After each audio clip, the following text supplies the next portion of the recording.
これどれを押すの？これを。Press it. まだ3分あるよ。So we have 3 minutes. Times are wasted. We got to do it now. So. You want to do it now? Yeah, we got to do it now. All right. じゃあやってください。大丈夫です。押していいですか？はい。これタップすればいいんですね。はい、押してくださいね。はい、やります。やりますよ。いいですか？押しました。We got an interim screen. No. 下にあるんですよ。もう一回押そうと思った。もう一回。これも前のイベントで同じ問題だよね。これか。そうそれはい。押しますよ。はい。3、2、1。Please accept our rules. There we go. もう一回。One more. 3、2、1。いたいたいた。Hey! Okay. Now let's make sure this thing's working. All right, bring us in. Hello, everybody. Welcome to Video Games Awesome Live presents the countdown to the final Bloodstained Kickstarter ending thingy. This is my first time in Japan, and I'm a fish out of water. These guys are trying to hide. They don't want to be on. You're going to meet some of them later. Here's Becky. A lot of you guys who are familiar with our show, we were invited here by Fangamer to come out and present Bloodstained, which I've been watching from afar. I've never played Castlevania before. I want you to know that right off the bat. That's kind of like a secret shame of mine. I played a lot of Metroid, so Metroidvania is in my blood, but Castlevania, so I don't know what's going on here. But, Becky, have you played? No. All right. Have you, Matt? Very much so. Yeah, Matt's played a lot of Castlevania. Matt's here. He's going to be helping us out the whole time. And are you going to be on screen later? No, you're not going to be talking. Well, when anytime I show you. Face to be on screen, I can make that happen. All right. Okay. And then let me show you the guest of honor, of course, Igarashi. What do you got there? Oh, where I come from, it's 4 p.m. Right now, it is 8:10. 10 after 8. So this is like, you don't do this all the time. あんまり朝8時に赤ワイン飲んだりしないんですよね。そんなことないですよ。 This is a special occasion. Sometimes he does. Sometimes he partakes of the red wine at 8 a.m. I'm gonna join him here. You know, that's right. Because this is a celebration. This is a special day. I'm gonna need another one soon. All right. So over here we have Aizu. Let me show up. Hello.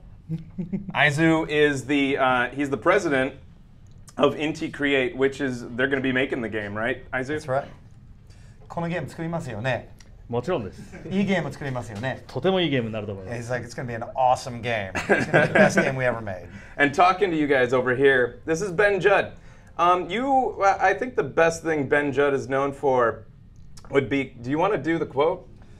I don't know what you're talking about. Do the quote, Ben. I get paid a lot of money. Do the quote, Ben. Objection! Coming to you from Tokyo, it is the voice of Phoenix Wright. I know that a lot of our audience considers me to be the real voice of Phoenix Wright.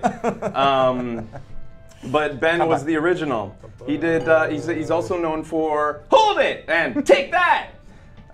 So that's Ben Judd, and that was a little too weak. He did not sound like a hot-blooded lawyer to me. And today, he's a low-paid translator. Hey!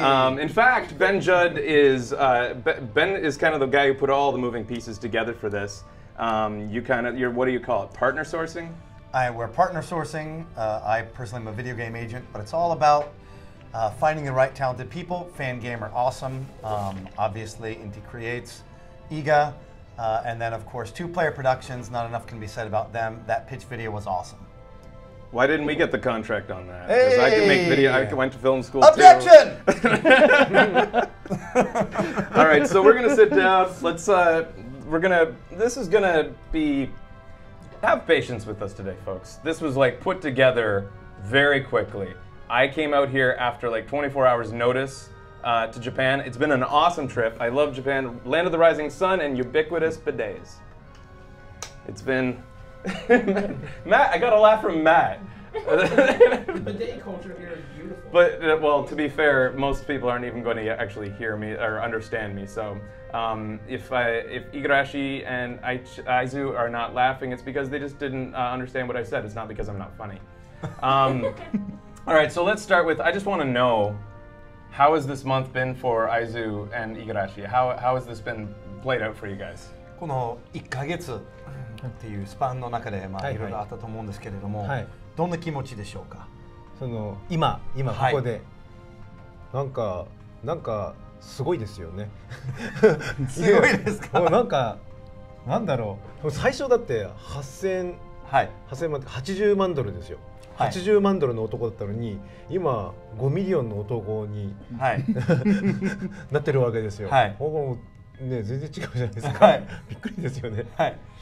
So he initially first said, "It's been great," and I'm like, "That's all? Like great? That's all you have to say about it is great?" He leaves the set. He just walks away. He's one of the most humble Japanese creators in general that I know.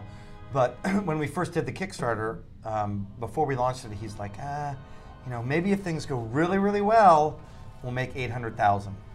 And Aizu-san, he said, maybe 1 million. And he's like, and we're past 5 million.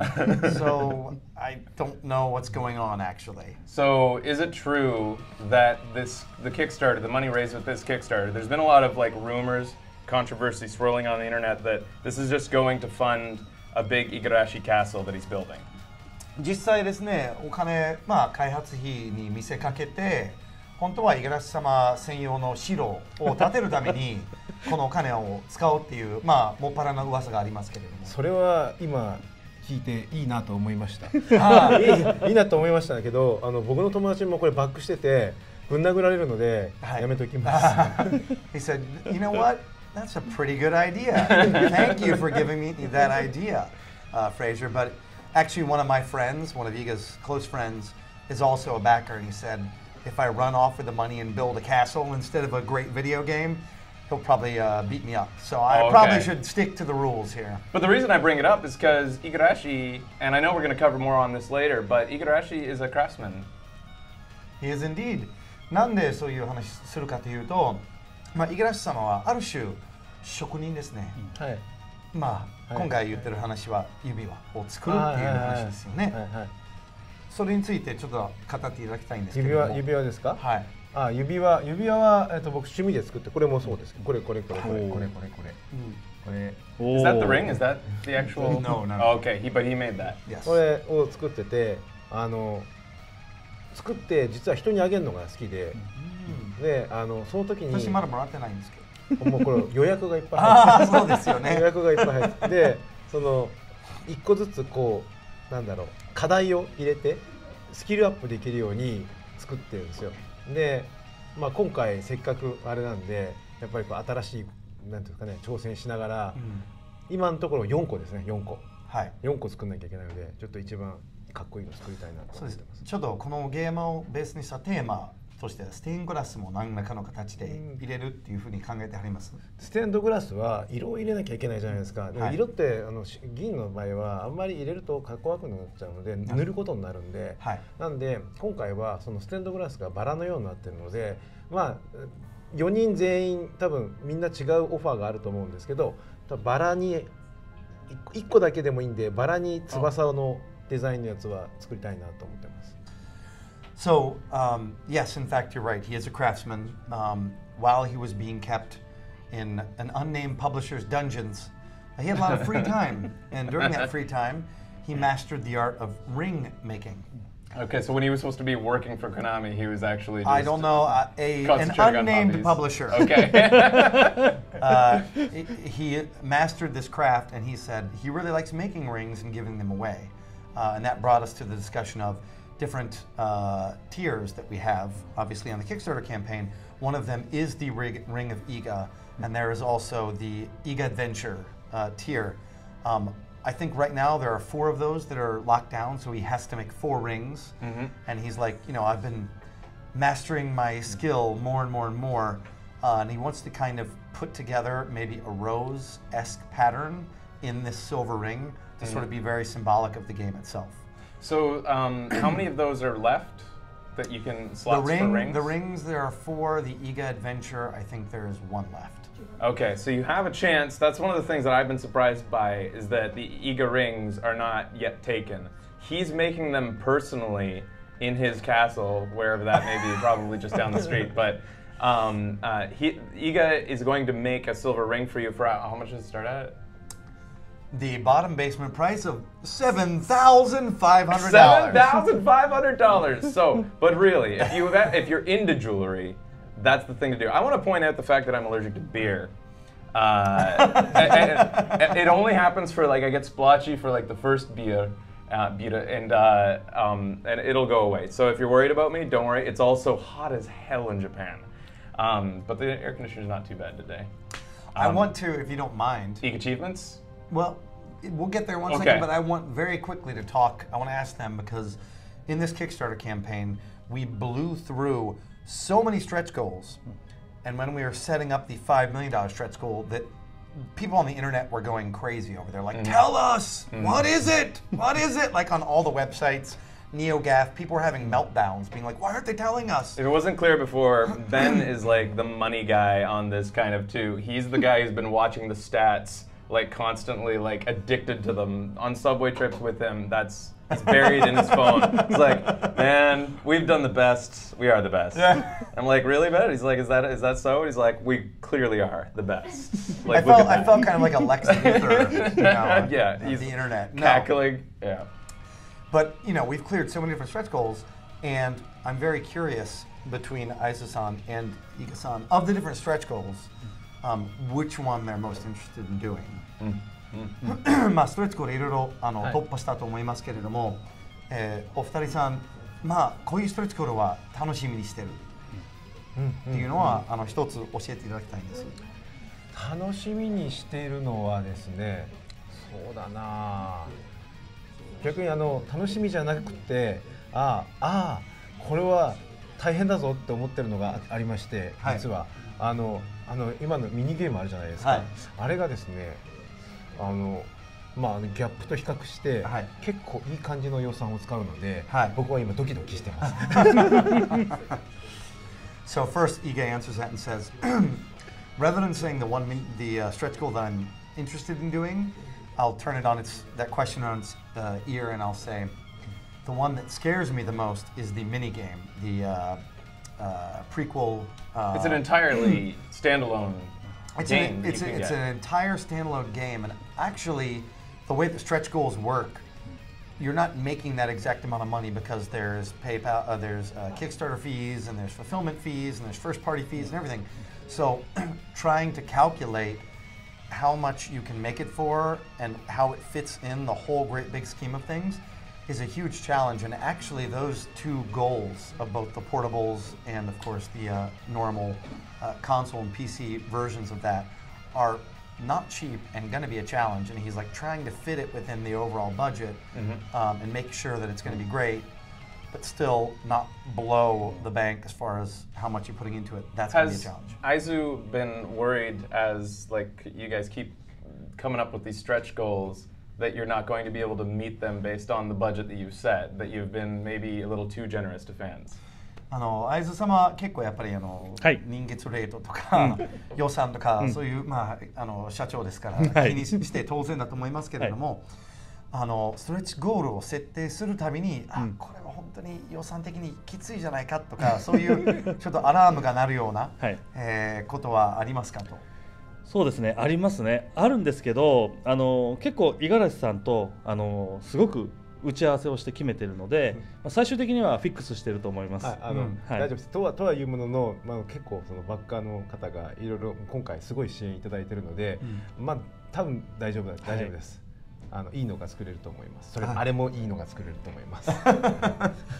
Yeah, he's just saying ultimately, as the president, I have to worry about, where the budget is going and how much we have to do all these different features. But before we decide a feature, I always talk it over with Iga, and I make sure that it really is going to fit the scope. And a lot of people are worried about whether it's going to take away from the main game. That's a constant thing that we see. But guaranteed, that is going to be the key focus. This will all be additional stuff that will make the game a deeper, better experience, hopefully increase the longevity of it. But we're making sure that what we promise is what we can deliver on. What kind of a timeline are we looking at for delivery? And I know that's really hard. Yeah, I was about to point that out. We need more beer. Oh, and Aizu's got a beer too. That's right. Hey, Ben, you have one? I do. Cheers. Cheers. Is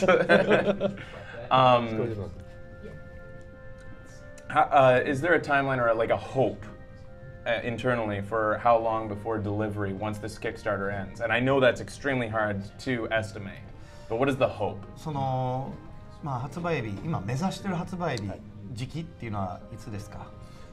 今2年かからないとこですよね。2017年の熱くはならない。熱くはならないとこですね。そうですね。They said before it gets too hot, sometime in 2017. Speaking of which, I'd like to go into something we're going to do here that's your idea that cracked me up when we started talking about it. Oh, Ig Achievements. Ig Achievements. Yeah. You came up with the Ig Achievements name, though. I'll give you credit for that. That was really good. I used to be in localization sometimes. An idea that, like, the idea is that we have stretch goals that have been met and more to meet through the Kickstarter campaign, but I wanted something like mini achievements for this stream specifically, and I don't know where to set the numbers. You're the numbers man on this, so you can decide what you want to make in the next, like, half hour. I've got it. So, and if we meet these goals, yep, there are going to be certain Ig achievements in which I think Aizu and Igarashi are going to participate in. So here we go. We had to do this on the fly, so some of these may be crazy. I hope not, because I really want to see Iga do these, because this is Iga giving back. Like the backer achievements, watching all the backers just go crazy. And ultimately, like even when we announced the new Miriam Pure costume, and they're like, we have to get that last achievement. Everybody go, go, go, go, go. They just went like crazy. Yeah. And to just see that raw passion, right? Well, I think now it's about time that we put Iga on the spot. And he has to do He doesn't do enough work. It's clear that the man isn't busy He's enough. Just sitting there drinking red wine, So, here we go. There will be 5 potential Iga achievements. And there'll be different things that you'll have to do to get him to do various things. And we'll do it throughout the show. So here we go. 500 tweets. If you do 500 tweets, Iga will scream at the camera, "Die monster." He'll reenact that classic line. I've seen it on the Mega 64 video. You need to see it up front and personal. What kind of tweets do they need to do? You want them at what? At Die Monster. At Die Monster. Or hashtag Die Monster? Hashtag Die Monster. I think Fangamer will be setting that up. Yeah, okay. There you go. So hashtag Die Monster. All right. If we get 500 or more, then you will see Screaming Iga. Like you've never Screaming Mad Iga. The thing is, he acts as though this needs to be unlocked, but before the stream started, Igarashi was just screaming at everybody, like, "Die monster." It's what he does. It's what he just was pointing at Aizu, like he was everybody, "Die monster!" And we had to explain to him that most of us aren't monsters. It was weird. We kind of got in a little duo where he's screaming "Die monster" and I'm going "Objection," and it just went back and forth. It was like, yeah, these guys calmed way down before the show started. So the second one is for clearing 5.5 million, right? This, of course, is the secret stretch goal that was added in the morning. This is the one I'm most looking forward to. I know what that is, though. You told me what it is, right? Yeah, well, the secret. I know the secret, right, and it's good. Everyone knows the secret. Oh, they do? Yeah. Shit. All right. But you know it before they did. I was freaking. What do I get for doing this? I don't even get. I have no exclusive information. I got free a beer premium malt at a trip to Japan. Okay, there you go. All right, and the bidets were awesome. So very quickly, the second one for clearing 5.5 million. Not only do you get like one of the coolest stretch goals ever, Iga will arm wrestle Aizu-san. It's always a duel between the producer and the director. The classic test of skill. Who wins? The guy who's got to keep him on task, or the man who's the creative behind I really hope we get past 5.5 because it is on. And I think we're going to do little side bets with everybody here about who's going to win. I don't have any money, but... Well, we'll do it for alcohol, right? Okay, all right. It's that kind of a show. It's that kind of a show. Number 3 is if we get 5,000 live stream viewers, Iga talks and drinks red wine with We only need 5,000? Yes. What are we at right now? Over 5,000. We're gonna have to up that. Okay, I'm sorry. My English is not so good. Well, let's say over 9,000. Over 9,000. Can I just do that? As soon as when we go, if we get over 9,000, Iga will put in vampire teeth, and for the next segment, speak with vampire teeth and drink red wine with vampire teeth. Not as easy as you'd think. No, I don't. Not as think so. easy as you'd think. Okay, I've last seen two. it. My grandma tried it once. Didn't work. Getting front page of Reddit. Iga will try whipping candles. Try whipping candles. It's not as easy as it sounds. Neither will be getting the front page. Wait, of we Reddit. have a whip in the studio? You're going to be using my belt. Oh, okay. I told you this is one of those All right, things. it's one of those things. All right. I heard that you guys, you pull off clothes and stuff, so I figured I'd be very topical. There's been occasions where I've been shirtless, so yeah. And then last thing is, with 61 backer achievements, Iga will draw an original monster on the board. You guys, you had some great monsters. It's not easy. He is not an artist, but we're going to put him to the task, the Iga achievement. So there you go. He will be giving back to the community just as you gave to us. And that closes, I think, the discussion on that. I think the next on the itinerary we wanted to, we have an itinerary. We do. We printed it and everything. And we have 3 minutes, Becky says, to talk about it, to do the next thingy. Until the speed run. Until the speed run. And we're gonna be doing so many things today, including speed runs of games. We have an exclusive announcement of a game.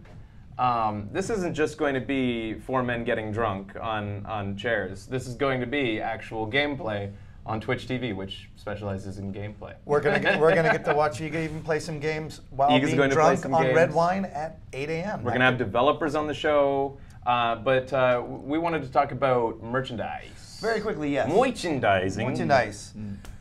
じゃあ商品周りについてちょっと話したいと思うんですけれども、$60のやつと$100のやつと$250のやつ、まあ1個ずつ話しましょう。はい。はい。その中で一番いいなと思ってるところは話していただきたいんです。まず$60が、フィジカルコピーじゃないですか。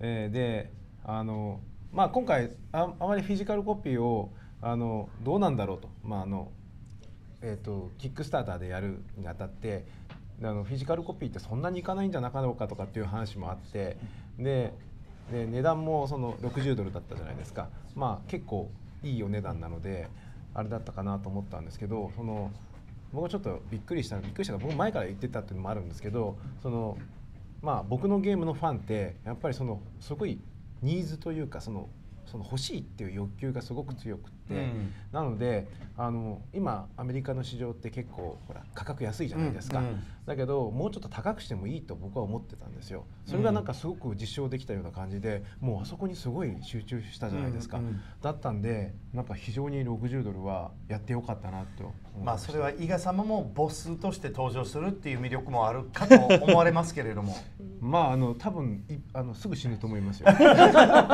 So he's talking about the $60 tier, and he said, listen, you know, we were one of the first Kickstarter campaigns to issue out physical packages, you know, with the disc in them. And he's like, at first I didn't know whether it was going to sell well or whatever, but as we launched the campaign, it was quite clear that people felt that this was a premium product and that it was something that they really wanted to, that they felt there was a lot of value in.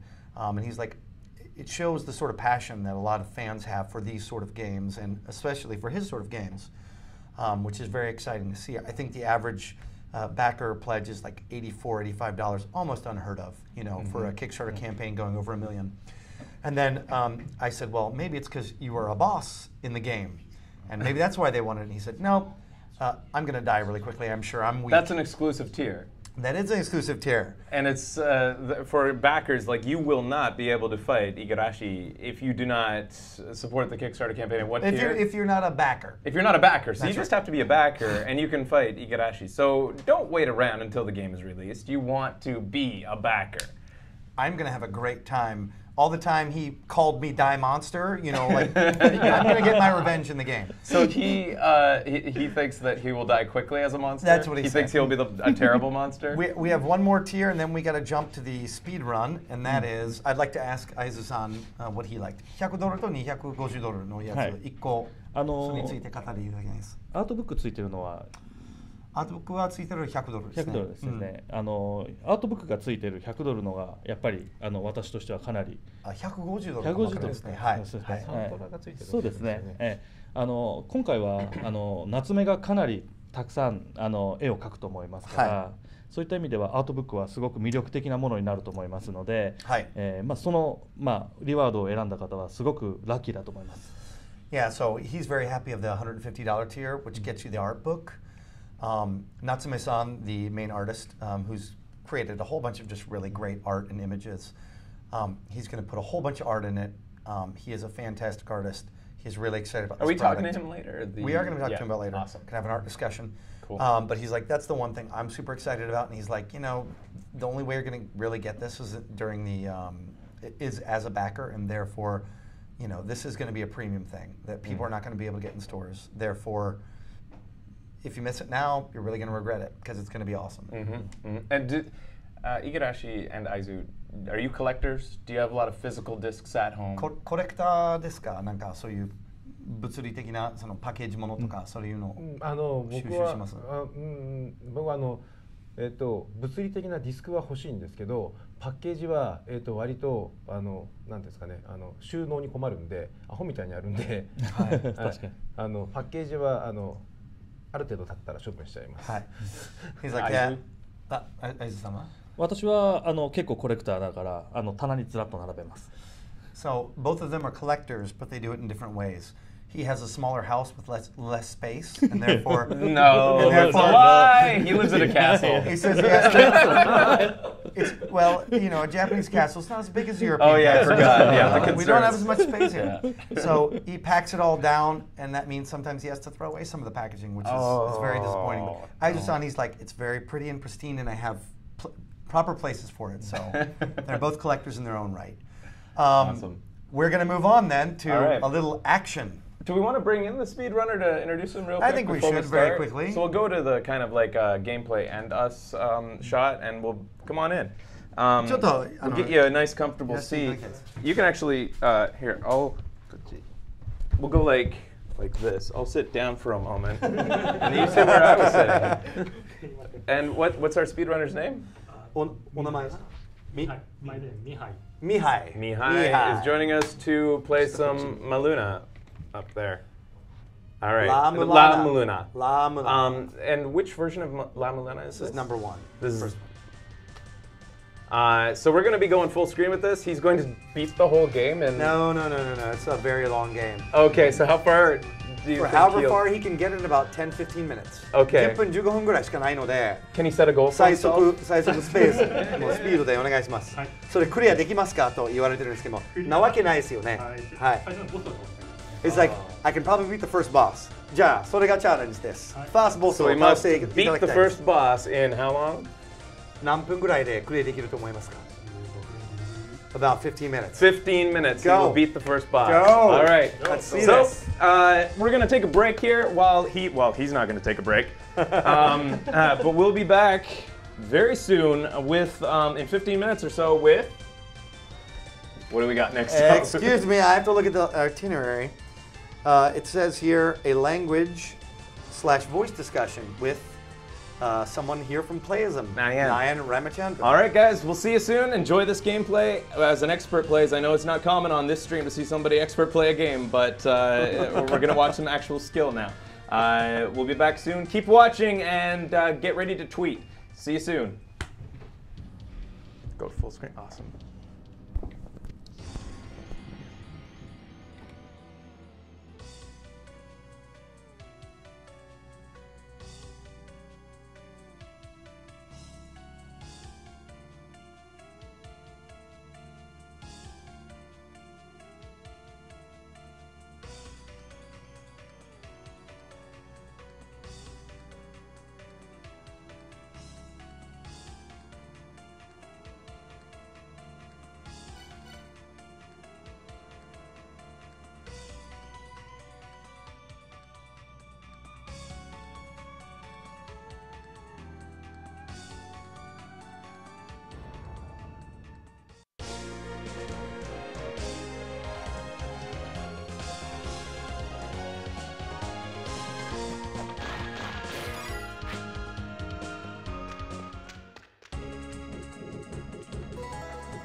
Hey everybody, welcome back.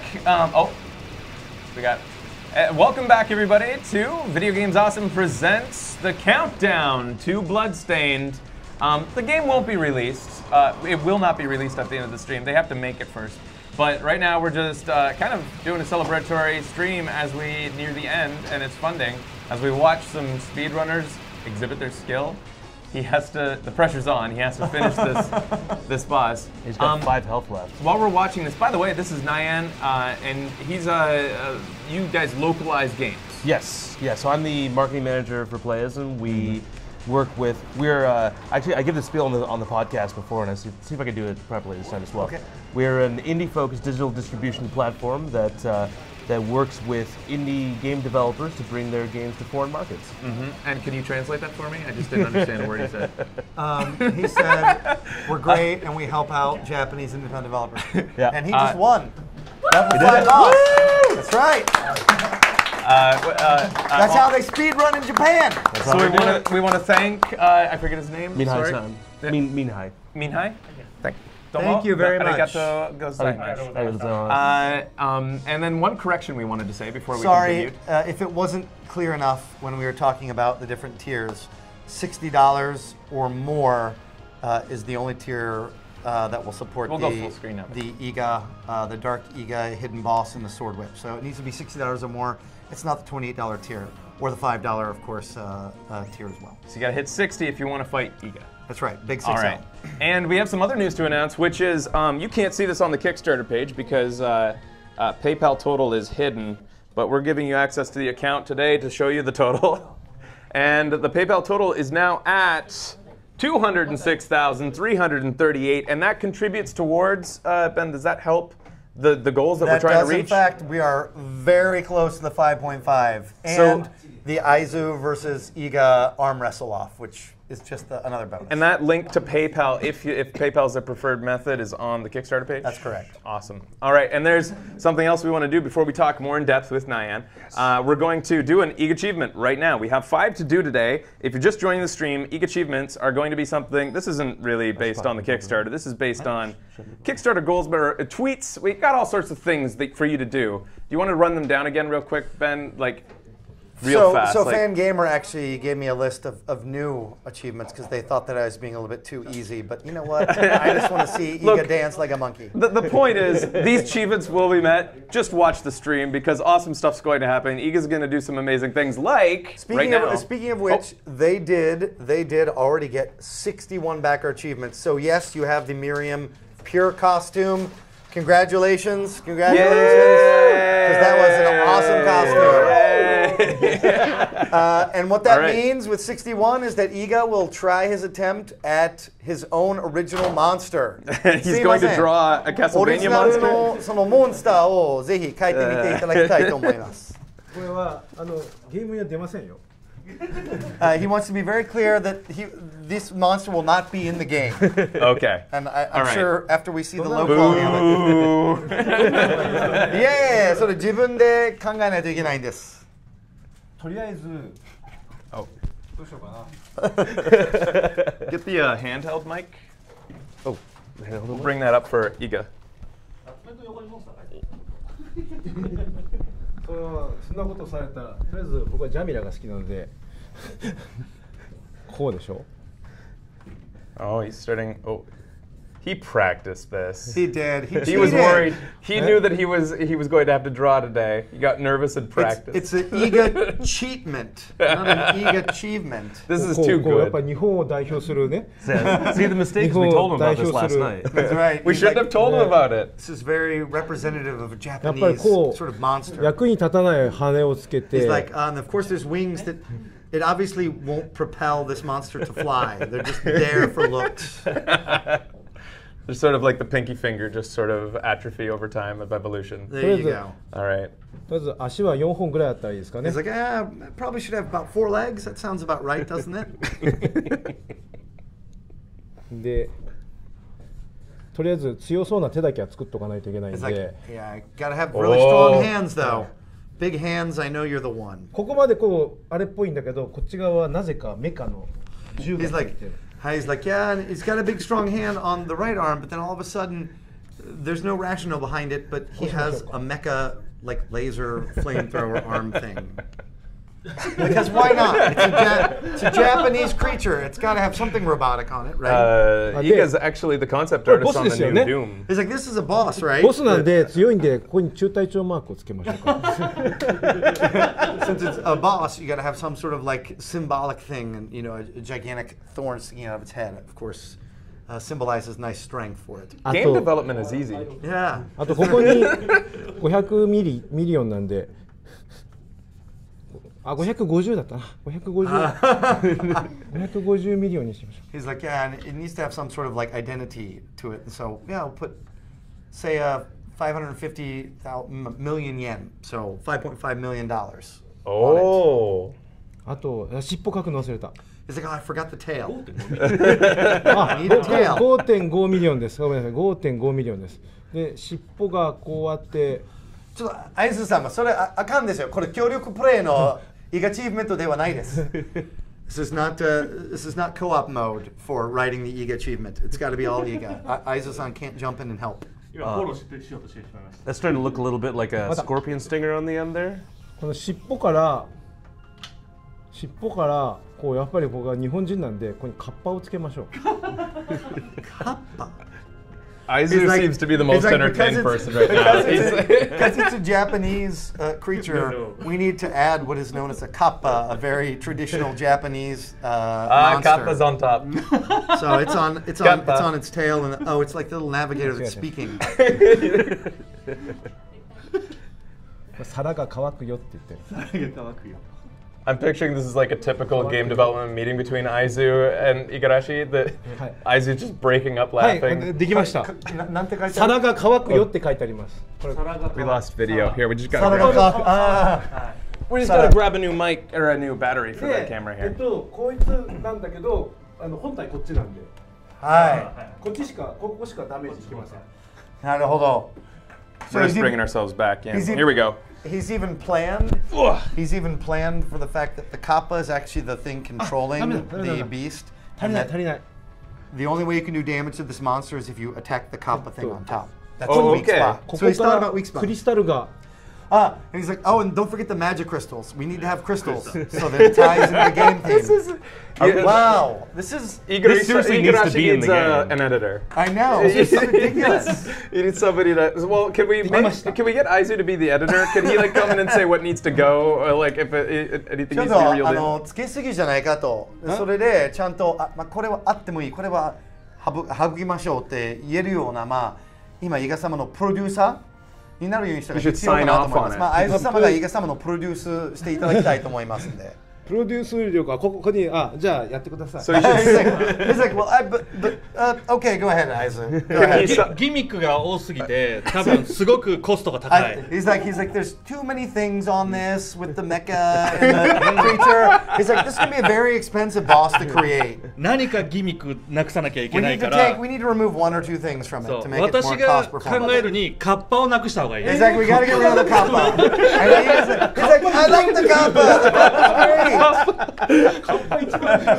しろカッパだけ残して全部なくす。 He's like, why don't we just leave the kappa and get rid of the マネジメ monster? ント的に。 And Aizu-san's like, no, I'm the producer here. I say what goes. This is perfect. We are setting this up for the ultimate showdown with the arm wrestling. Later on in the stream, we're gonna have another Iga achievement where Aizu-san and Igarashi are going to arm wrestle to decide who is the ultimate producer or creative.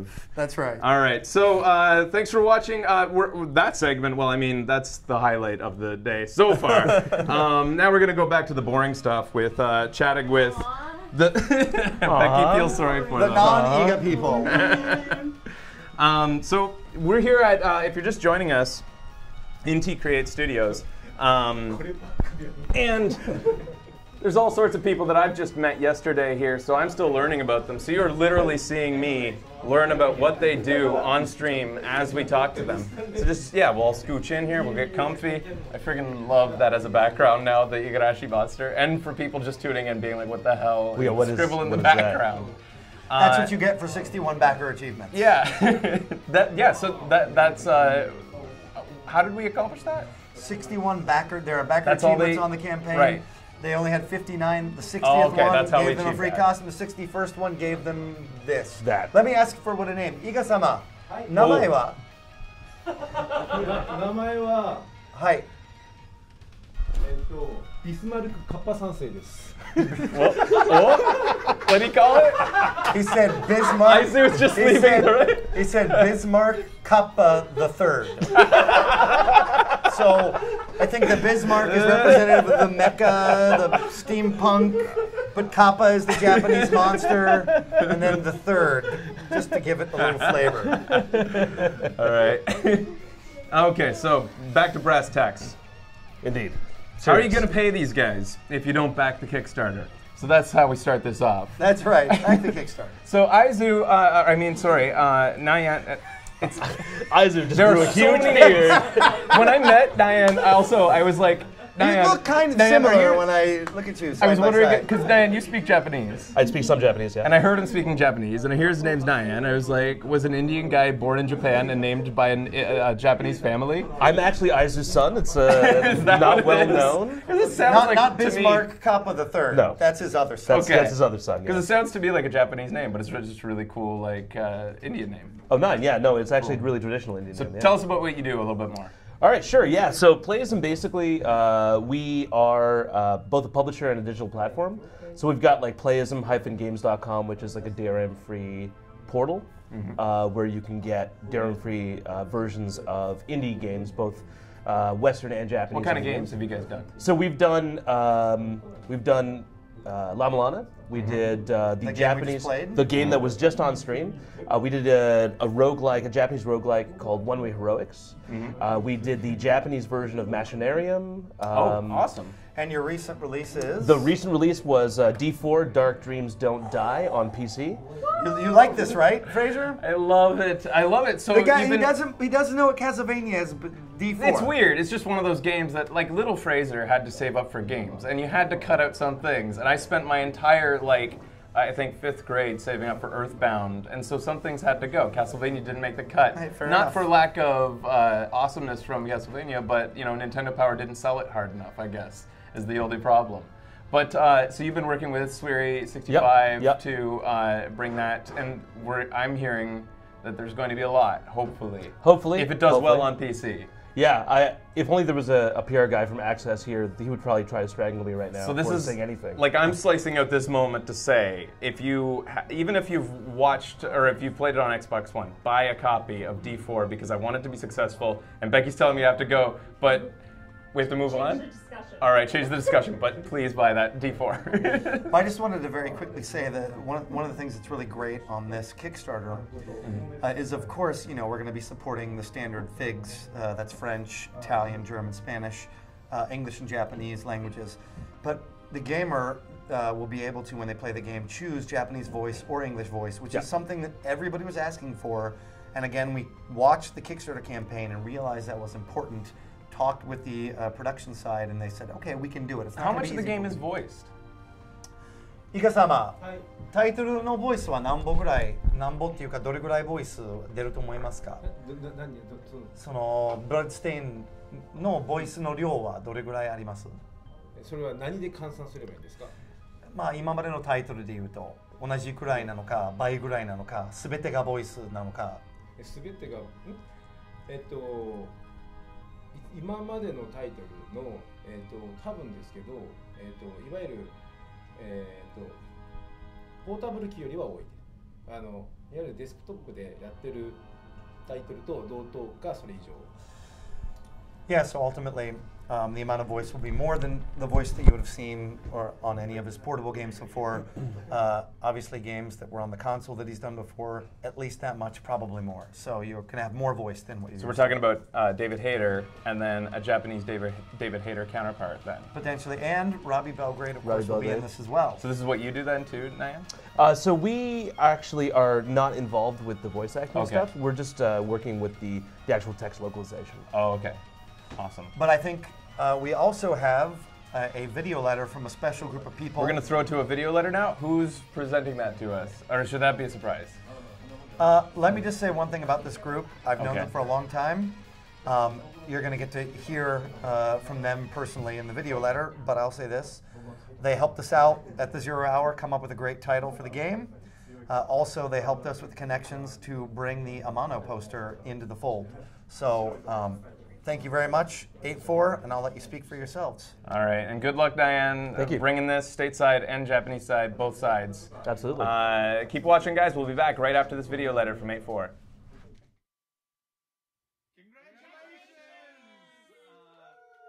From all of us here at 8-4 in Tokyo and John on location in the secret bunker, undisclosed location. Yes. Congrats to our friends at Inti Creates, Igarashi-san, Ben Judd, Fan Gamer, 2-Player Productions. Yeah. All friends of ours. Yep. Congrats on such an awesome campaign, and congrats to hopefully a lot of the people watching this who helped make it possible. Yeah. Helped fund this what looks like it's going to be a super awesome game. We're all personally excited about it. Professionally, we couldn't be on the front lines with this one. Right. Unfortunately, we just got some other stuff going on, but we were proud to have been at least helping out here and there a little bit behind the scenes. In the shadows. In the shadows. Secret ninja. John famously came up with the name Take a Bow. John, yes, as now is written into legend, which I think is a pretty good name. And let's see, what else? We talked to them from time to time. We helped out. You were giving a lot of advice behind the scenes. A little bit here and there, Fangamer has totally kicked ass, though. They just took the ball and ran with it. The little stuff they've been doing with the little mini goals and that kind of stuff has been great. People have really been loving it. The campaign has been run amazingly, and these guys have really been working their butts off. So yeah, they're very much well deserved to them. And let's see, what else? I mean, really, right from the start, like, was it 3 years ago now? We were talking about Kickstarter. That dinner that we had with them. So that happened 3 years ago. And we were talking about Kickstarter. We were like, is this the Kickstarter thing that might be cool? So it's so cool to see it not only happen, but be such a huge success, thanks to all of you guys watching this. If you're watching supporting this project, because it wouldn't have happened without you guys' support. So. Absolutely, and if you're watching this and it hasn't ended yet, definitely please take advantage before it's over. But because the game really looks like it's going to be something special, and so cool to see Igarashi-san get to make his his dream game. Yes. And I mean, what a great story for him, where he was that 3 years ago, and what was going on, and then now this has just been really outstanding. So, so yeah, congrats to all of our friends behind the Kickstarter, and congrats and thank you to all of you, the fans. Do they come up with a name for them, like the Bloodstainers? The Bloodstains. Congrats to all you Bloodstains. The Bloodstainers. Mighty Backer sounds a little bit better somehow.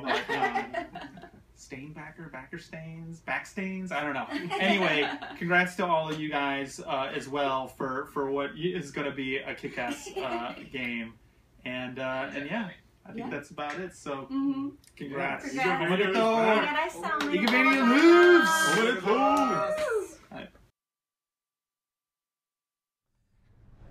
Can somebody get me a beer? All right. I want a beer too, please. Welcome back, everybody. We're here now joined by, is it Natsume? Natsume. Natsume. Yes. Hi. And we're going to be talking about art style. And what does Natsume do? 夏目さんはどういう仕事してはりますか？どういう仕事って言われても、キックスターターを見ていただけたらわかると思います。はい。Does Natsume want a beer? He said, おビール飲みます？いや、持ってきます。Okay. Cheers. Hold on one second. Oh, wait. Cheers, guys. There we go. Cheers. Hi. He said, if anybody's seen the Kickstarter, they know what I do. I am an artist. Awesome. And what does Natsume think of Igarashi's? 後ろにあるアートに対してどう思いますか？純粋な感想を聞かせていただきたいと思いますけれども。カオスって名前なんですかね。he said, I don't know, but is it named chaos? It just looks like a bunch of jumbled things all up together. Okay. 中二です。中二的な。中二って英語でなんて言うんですかね。中二わからないです。中二っていうのは、日本人の中学2年生っていうのが、こう。妖怪の人ですかね。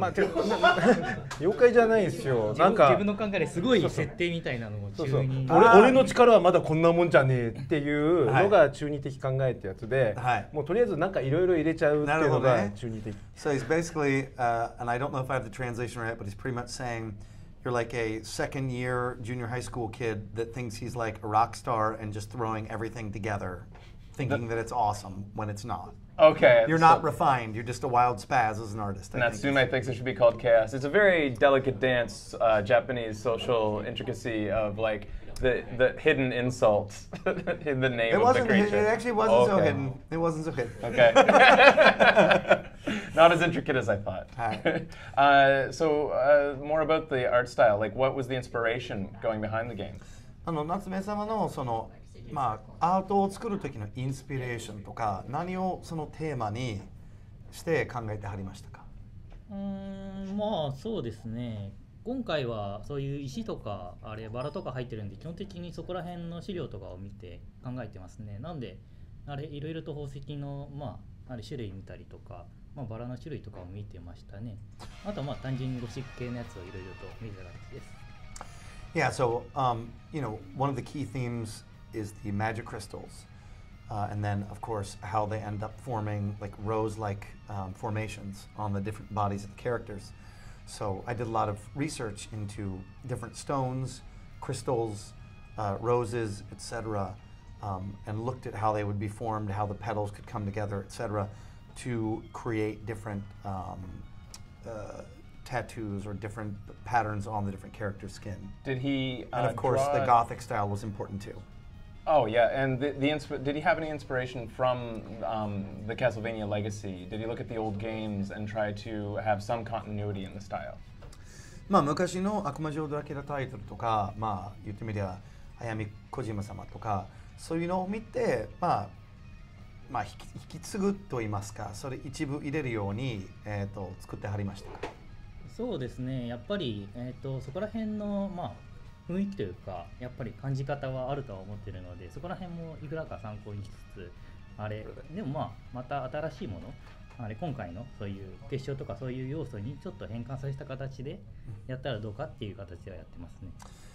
Yeah, I mean, obviously, you never want to throw away the legacy, and there's a very robust legacy that comes with the Castlevania, the Igavania type games, and certainly with Ayami Kojima's style, it's one that's very recognizable. You look at it very quickly, you know exactly who's done it.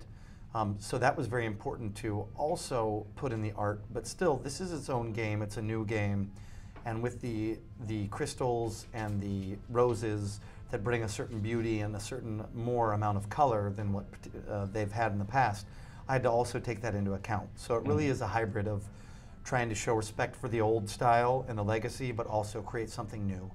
Often in game development, there's a lob and volley between the developer, the game design, and the art. Has Igarashi taken much inspiration from Natsume's work so far with the concepts? コンセプトを考えた人とまたアートを作る方、話し合って、それでキャッチボール的にいろんなアイディアを話し合ってものを磨くっていうような、アプローチがあると思うんですけれども、夏目様が考えてる、そのデザインのアイディアを聞いて、自分もそういう影響、五十嵐様も影響を受けて、それでゲームの企画一部変えたりとかそういうのありましたか？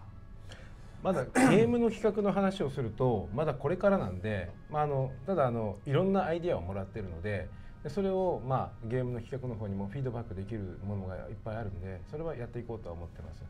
で磨くって言っても結構夏目さんの方がもうアイディアマンでいろいろアイディアを出してくれて、僕はそうだねって言ってるそんな感じです。はい。So as far as the core game design, there's still a lot of moving pieces that haven't been locked down. And so whether, the concepts that I'm getting from Natsume-san are going to go in as is left to be decided. But I can say this, Natsume-san has a ton of ideas. He's got great ideas. And so usually when he says something to me, I'm just like, okay, that sounds good. Okay, that sounds good. Okay, that sounds good. So Igarashi has worked with many different artists in the past. I guess when they first meet, when you first start consulting with somebody like Natsume, is there ground rules? Does he lay down like certain things that he expects from the style, or like what he wants first? 今までいろんなアーティストと関わってきたかと思いますけれども、そのアーティストと何か、新しいキャラを、企画作るとき、まずこういうようなルールっていうか、こういうテーマ、こういう雰囲気を伊賀様が決めて、その中で、コンセプトを作っていただくようなアプローチですか？最初どうやってましたっけ？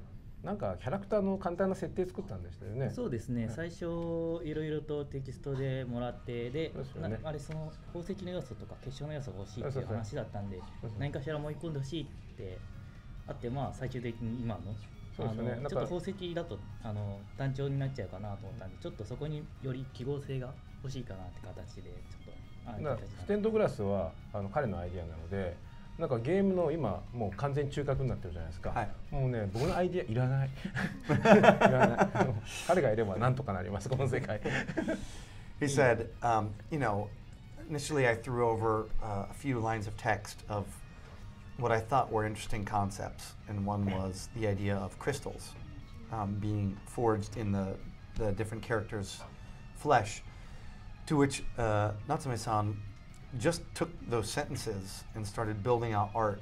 And Natsume-san said, well, listen, just having crystals alone is kind of boring, so I want something like symbolic, and that's where he came up with the idea of stained glass. And Iga-san's like, yep, that's his idea. And so when you have somebody that comes up with really great ideas like that, which ultimately ended up starting to be more and more essential and core to the gameplay, then I really don't need to have any ideas. So that's great.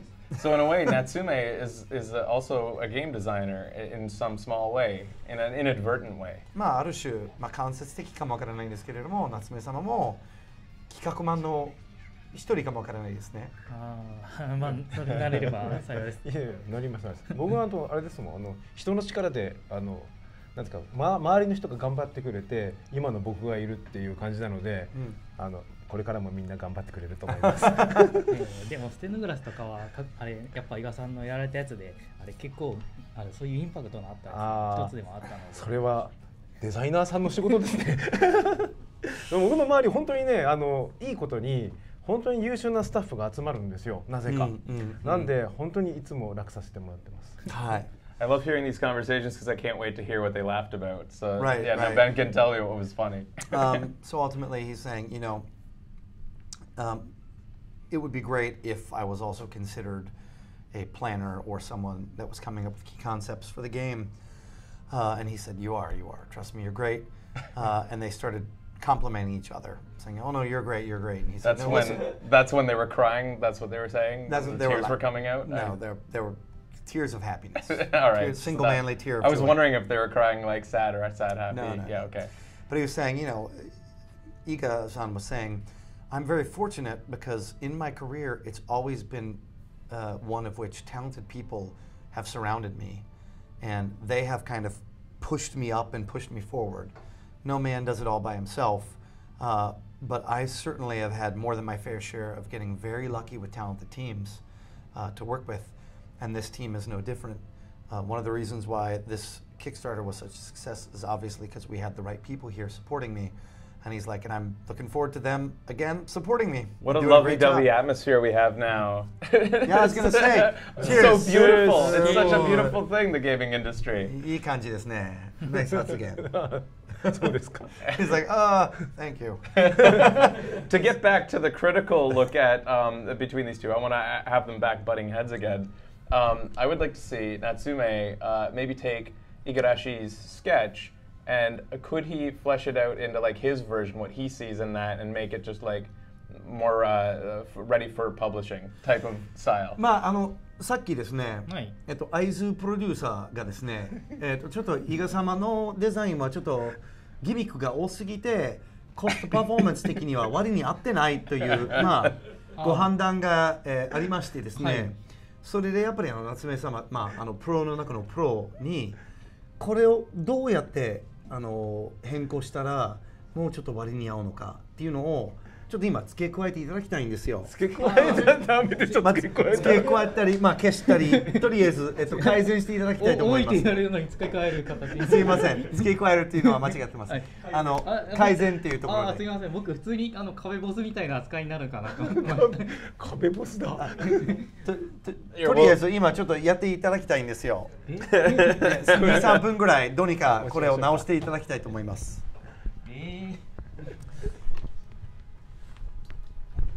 まずさっきのお話の中でカッパを残すか化け物を残すかどっちか削らないといけないんじゃないかっていう話があったんですけれども、はい、アーティストの、まあ、コストをもちろん意識しつつどちらを消すか。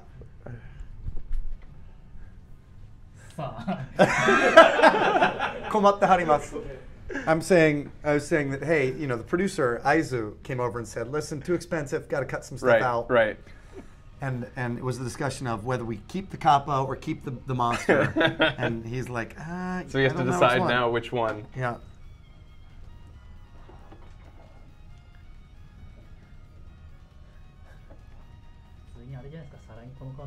Oh, 来た。来ましたよ。カッパ行きです。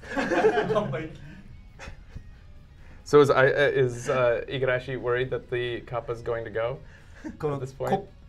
No, he's not, because he's actually drawing a kappa. Oh, so he's happy because kappa's here. But he's also added the face for the monster. Oh, he's blended combining the two. So is Aizu happy or sad or mad right now? プロデューサーこれで大丈夫ですか？ちょっとハイブリッド的にちょっと融合してるような感じですよね。彼は素晴らしいですね。He's like, Natsume-san is amazing, the way he blended the two together. And is Igarashi happy? Igarashi-san はこれで完璧ですよ。もう。He said perfect. Perfect. This is perfection. なんであれですね、乾かない感じがしますね、皿がね。あれよりここ行きたくなりますよね。カッパの弱点の皿をよりこう行きたくなる。さらに攻撃したくなるという。He said.なんか踏みつけ攻撃があると絶対いますよね。The kappa's like the kappa has a plate on his head, which is largely considered to be his weakness. And he said, well, now the plate's gone, so he doesn't have a weakness. And he said, no, having a face right there makes you want to hit it, makes you want to attack it. It actually seems like a weak spot as a face. So now it even makes more sense because it's not just a plate, it's a face. So yeah, we're seeing true Natsume sort of game his input into game design. Like that's kind of how it works. I mean, we're joking around here, but like that is kind of how it works. まあそうやってね、クリエイターと話し合ってデザインを練ったり改善したりするような感じですよね。いかにも。そうですね。企画がありつつもより面白くなるんじゃないかってあった時は相談とかしたりして、やっぱり遊び以外にも見栄え的に面白いのってあるじゃないですか。そういうのやった方がいいかなと。はい。一応ダメ出しでも僕はとりあえず出すみたいな形やなと。それはいいと思います。He said, I believe that you can always fix things and make them better. So he's like, I'm in a position where I need to say no a lot. Say no, that needs to be improved. And make sure that there's gameplay that's attached to the different art that you're seeing.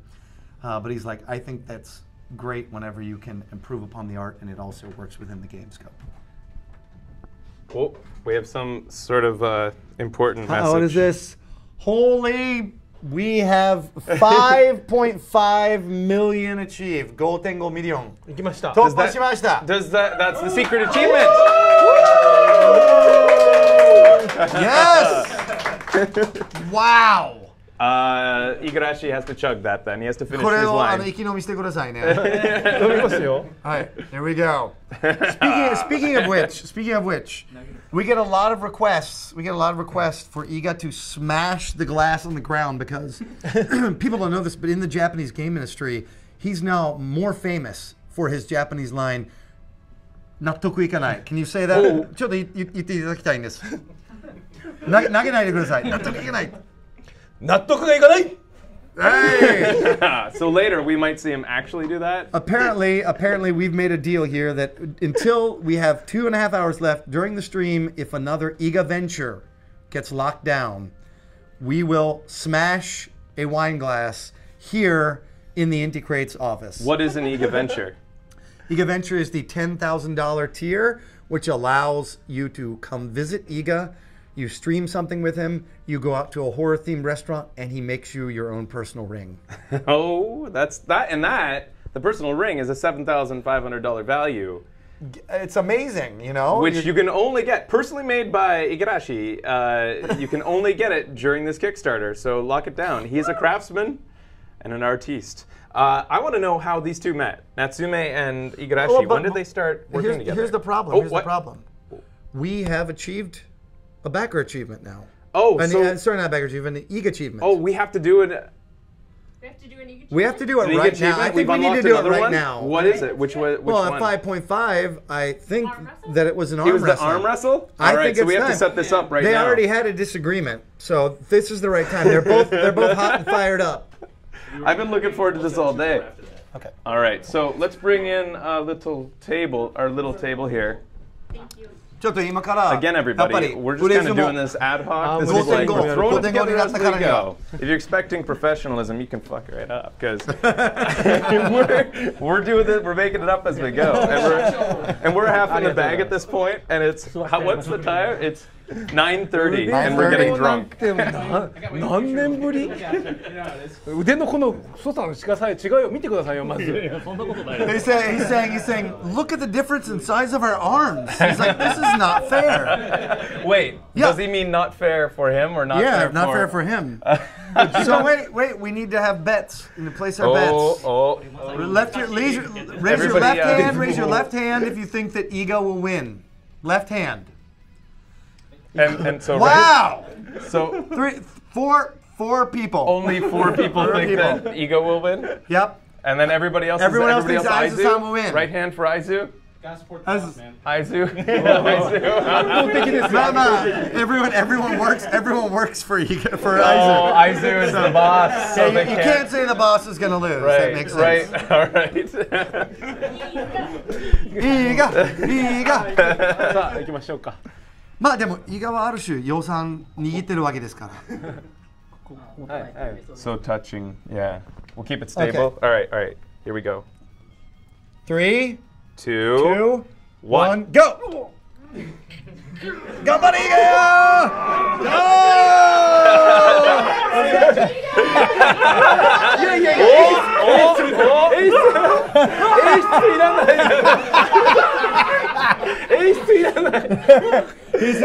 ！He said, we don't need your crappy acting. We don't need your crappy acting. Come on! Come on! 頑張れ! 頑張れ! いいが、チャンス!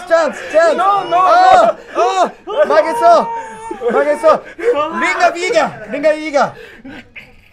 なんでこんな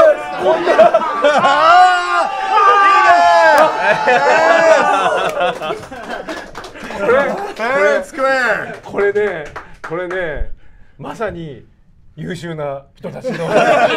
He said, I gotta say, these are some really talented creators. This is pure talent. I feel as though I watched like WWF. Like I can't tell what was real there and what was like. I could tell what was real. You could tell what was real.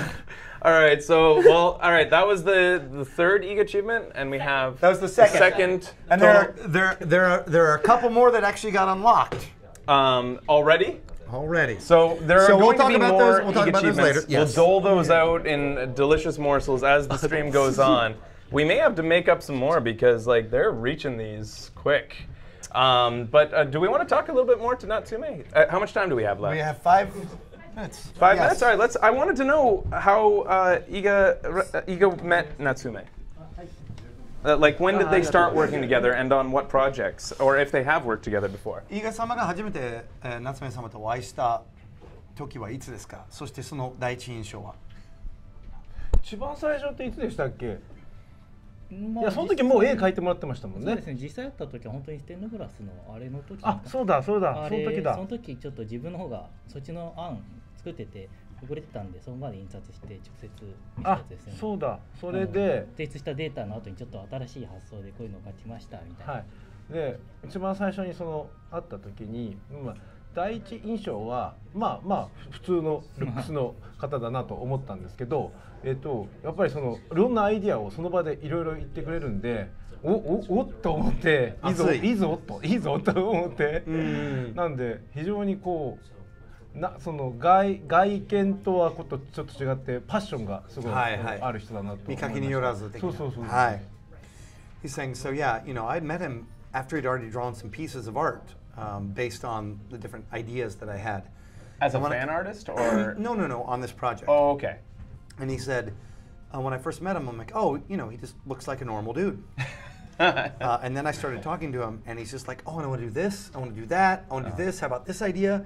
And he just hit me with all these really great ideas. So I was like, this guy's super passionate and he really knows his stuff. So it's really exciting to see someone that's very different from how they actually look.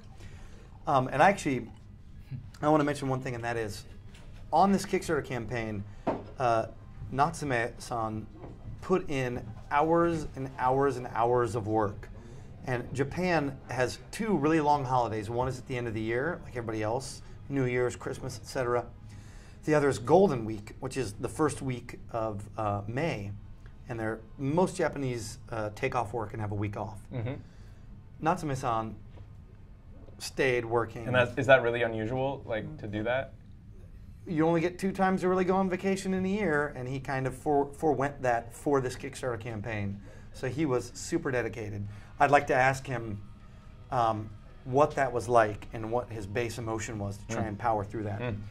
一応ゴールデンウィークみんな休んではると思いますけれども、すごい会津様に対しても夏目様に対しても、キャンペーン側ではですね、いろいろうるさいお願いばっかりをしてしまったと思うんですけれども、ゴールデンウィークって何でしたっけ？ゴールデンウィークは本当は休み取ってるはずなのに休まずにいろいろ書いてくださったことになったと思うんですけれども。どういうやっぱりその、大変な、そのやってる仕事は大変なのにどうやって何をモチベーションにそれはちゃんとやり遂げたんですか？何をモチベーションにと言われてもですね。He looked at Aizu. Does that mean that like he was the motivation because he was the whip cracker? その社長がやりなさいと言ったっていうモチベーションですか？ああ、そうかもしれませんね。As he said, I said what you said, and he said, yeah, maybe that was my motivation. The boss telling you to do it is great motivation. That is great motivation. 気づいたら愛さんが自分の席の後ろに立ってて、なんか腕を組んで見てたりして、変なプレッシャーを与えてくること。He said, before I knew it, I would turn around and Aizu-san would just be standing there with his arms crossed, looking down at me. So Aizu-san, he skipped the May week as well then. じゃあ、Aizu-samaもゴールデンウィークはあまり休んではれへんってことですか？ Yes, that is true. Yes? So he also made sacrifices. Yes. I want to know, like, if Natsume has only like personal projects, or if like there's like places people can follow him if they become fans of his work. 夏目様のファンは例えばこれから増えると思いますけれども、そういうファンが夏目様の今まで作ってきたものを見たり、そういうアートブックを買ったり、ツイッターでフォローしたりとか、何かそういうような、ことできることはありますか？場所はありますか？どうなんでしょうね。一応会社のあれなので、そこら辺は僕じゃなくて。愛さんがなんか考えてくれるんじゃないですか。Is he asking if he's allowed to have personal projects? He said, well, I'm kind of an employee at a company. I knew it. And the president, he's right over there. So honestly, if I'm going to be able to do that, we're going to have the president think about how to do it. It's going to be on him. Does Aizu think that he can have any personal projects? そういうようなことは可能でしょうか、社長。もちろんです。He said, of course. He says that on stream, I know. but later on. you saw how he arm wrestled, right? Yeah. He went in the opposite direction. So yeah, there you have it. All right, so that I think wraps up our talk with Natsume. What do we have up next? Gunvolt. We have we're going to be looking at some Gunvolt gameplay. That's awesome. Who's playing Gunvolt for us today? We have Gunvolt superstar Hiroki Miyazawa. He's in in-house superstar, right? That's Where right. is he? Which one? Point to him. Oh, there. All right. If you've seen any of our videos on the Indie Creates YouTube channel of Gunvolt playthroughs, this is the man responsible for it. There you go. All right. This is the man responsible for it. So the Inti Creates has a YouTube channel? They do. So you can follow like gameplay on Inti Creates. Awesome. I didn't even know that. All right, so let's get him in here actually. He'll be playing here. Oh yes, he'll be playing off screen off of a 3DS. Discussing there. Oh, we're gonna discuss the gameplay? Okay, let's bring it up then and like get him playing. All right, let's. What is the state of Gunvolt? Like, I'm not familiar with it. Is it released? It is. Okay. And it did quite well. It did? It did. Good. We don't do mobile games on the show, but so you'll have to like sell me on it. All right, well, let's have Aizu-san, the president, sell us on it. Natsume, thank you for joining us. ありがとうございます。はい。それでは。ありがとうございました。ありがとうございます。Arigato. All right, we'll bring Aizu back in. Oh, sorry. So we're joined by Suda 様はどういう役割ですか？ He's the director of Gunvolt. Oh, it's good to meet you. I am literally meeting people for the first time. Like, wait, I have not met these people yet. おビールかお酒か何か欲しいですか？ビールで。ビール。 Okay, you gotta set him up, right? So off screen, we're going to be having some gameplay. And I want to cheers with our new guest. That's right. Cheers. Cheers. Cheers. 会津様、エアコンもうちょっと入れていただけますか？ So ask him about the gameplay, right? Yeah, I want to know about it. ガンボルトは知りませんので、ちょっとガンボルトを紹介していただきたいと思います。はい、ですね、ガンボルトっていうのはですね、インティクリエイトが開発しましたハイスピードでハイテンションな2D アクションゲームで、ですね。ざっくり言うとそんな感じです。はい、それ先ほどちょっとでまだ中二的なですね、かっこよさを目指している難しいです。大丈夫です。大丈夫ですね。はい、教えていただきました。かっこいいアクションゲームを作ろうということで作っています。はい。はい。He said, so Gunvolt is, it's one of Inti Creates' pride. Is it internal IP? It is. Okay. And it's something in which it's supposed to be high speed, high tension, high action sort of game. That's the overall theme of the game itself. That being said, if you're going to drill down on more specifics of what makes it great, it sort of conjures up. He uses the same word, chuni, which basically means a second-year junior high school student who, when you think at how old you are when you're like 14 or 15, and you're like in that Edward Furlong and Terminator 2 mode of your life, where it's just like, you're the ultimate badass and all these cool things, like that's the sort of feeling you want to conjure up with this. The gameplay looks a little bit to me like Mega Man? ちょっとロックマンっぽいゲームプレイ感じですね。はい、そうですね。アクション関係はですね、稲船刑事さんがしていただいてですね、細かいところをいろいろチェックしていただいて、そうですね、ロックマン的なちょっとアクションゲームになっています。So yeah, Keiji Inafune actually he overlooked the action portion of this game. Overlooked, like in an official capacity? Yeah, or that's correct. Okay. In an official capacity, so making sure that the action was tight, kind of had that sort of vibe to it, because obviously Inafune-san has been attached to so many different action games. 2D action games especially. Was it, is he good? He wasn't in a boss capacity, was he? Or like, how was it working with Inafune? 稲船様が監修役って言っても上司のように言ってみりゃ会津様のようにその後ろに立って腕を組んでなんか変なプレッシャーを与えるような感じでしたか？それでも違う雰囲気ですか？そういうわけではないんですけども、たまにゲームの方をプレイしていただいたり見ていただいたりして、ここがいいとかここが悪いとかっていうふうな感じでチェックしていただいて、もともと僕自身がその稲船さんの下の方で働かせていただいているので、それで稲船さんの作り方みたいなのをある程度分かってて作ってたりとか。so Inafune-san would look at this, and he would, he's very clear about things. He's like, this is good, this is bad, tells you right away. And he actually worked for Inafune-san before, so he's like, I kind of understand his style, his work style. So that was very easy for us to adapt to. I once told Inafune-san that I loved him. Has he ever told Inafune that he loved him? このフレイザーさんっていう人が一度イナフネさんに愛してますって言ったことがあるらしいんですけれども、同じようにイナフネさんに対して愛してますって言ったことありますか？いや、ないですよね。ぶっちゃけないですよね。お仕事するときにですね、はい、抱きついたことありますか？抱きついてもいないですけど、ロックマン大好き。全然弱いです。愛してはいないかもしれないです。すみません。わかりました。He said, I didn't really say I love him. He said, but and I'm like, did you all of a sudden just grab him and hug him? He's like, no, I didn't do that either. But I did say I really like Mega Man a lot. Okay, so that's like the same. And I go, that's really not the same. It's not the same? Okay, I don't. And he's like, okay, I'm sorry. I didn't say I love him. I didn't get that far. I'm not as passionate as Fraser. Iga played Gunvolt? Iga 様、ガンボルトやったことありますか？やったことないんですよ。ダウンロードしようと思ったんですけど。はい。任天堂のチャージが切れてます。ぜひまたよろしく。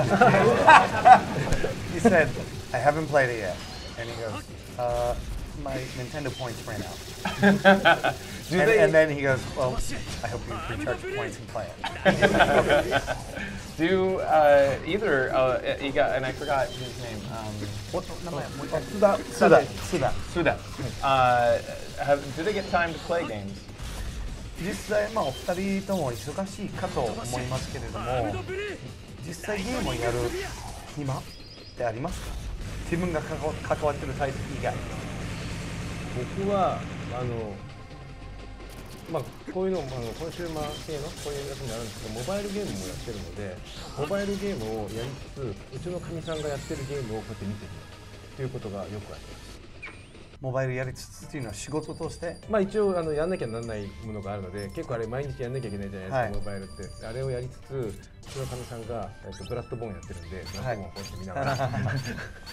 For Iga, he also has another thing where he's doing a mobile game he has to do, and so he's like, well, I'm playing that because you have to play it many hours to test it out, see how it works.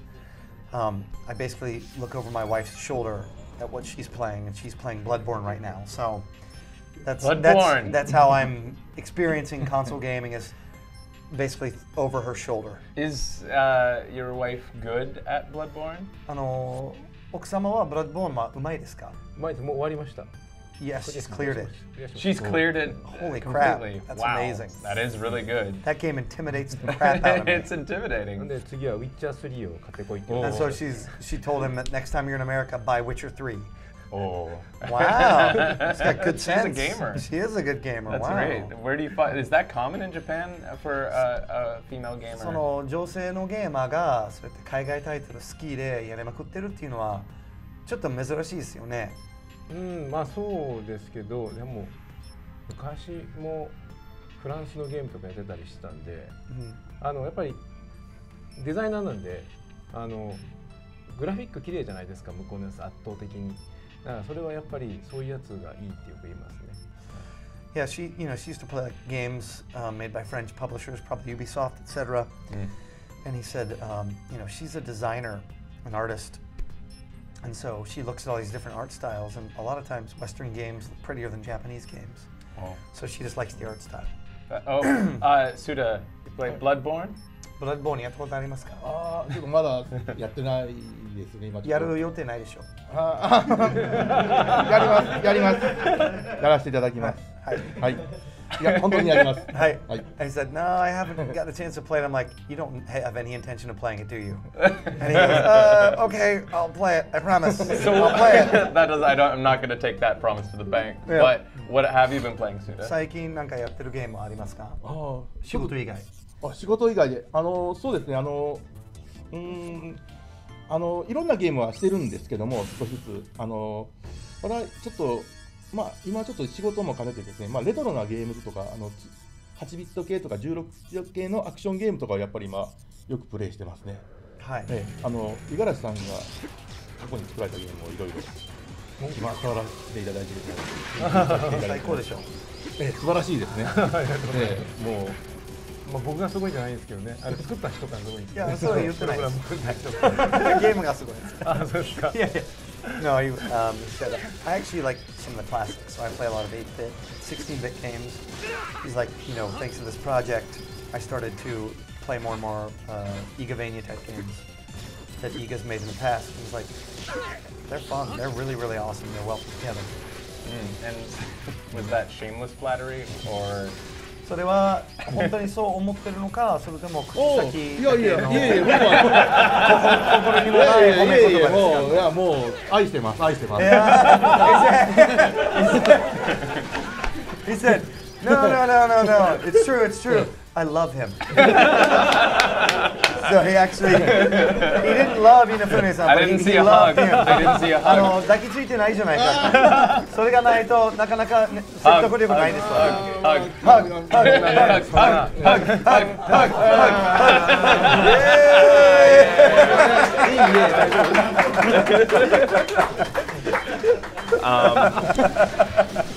Favorite childhood game? I want to know favorite childhood game of these, both of them. 子供の時に一番好きなタイトルは何ですか？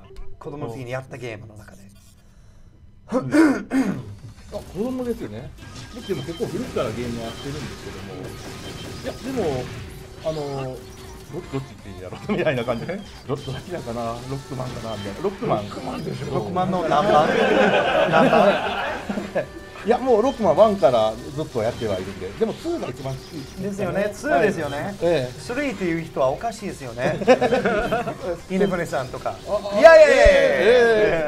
稲船さん3って言ってました？ 3だったり2だったりちょっと覚えてないですけど。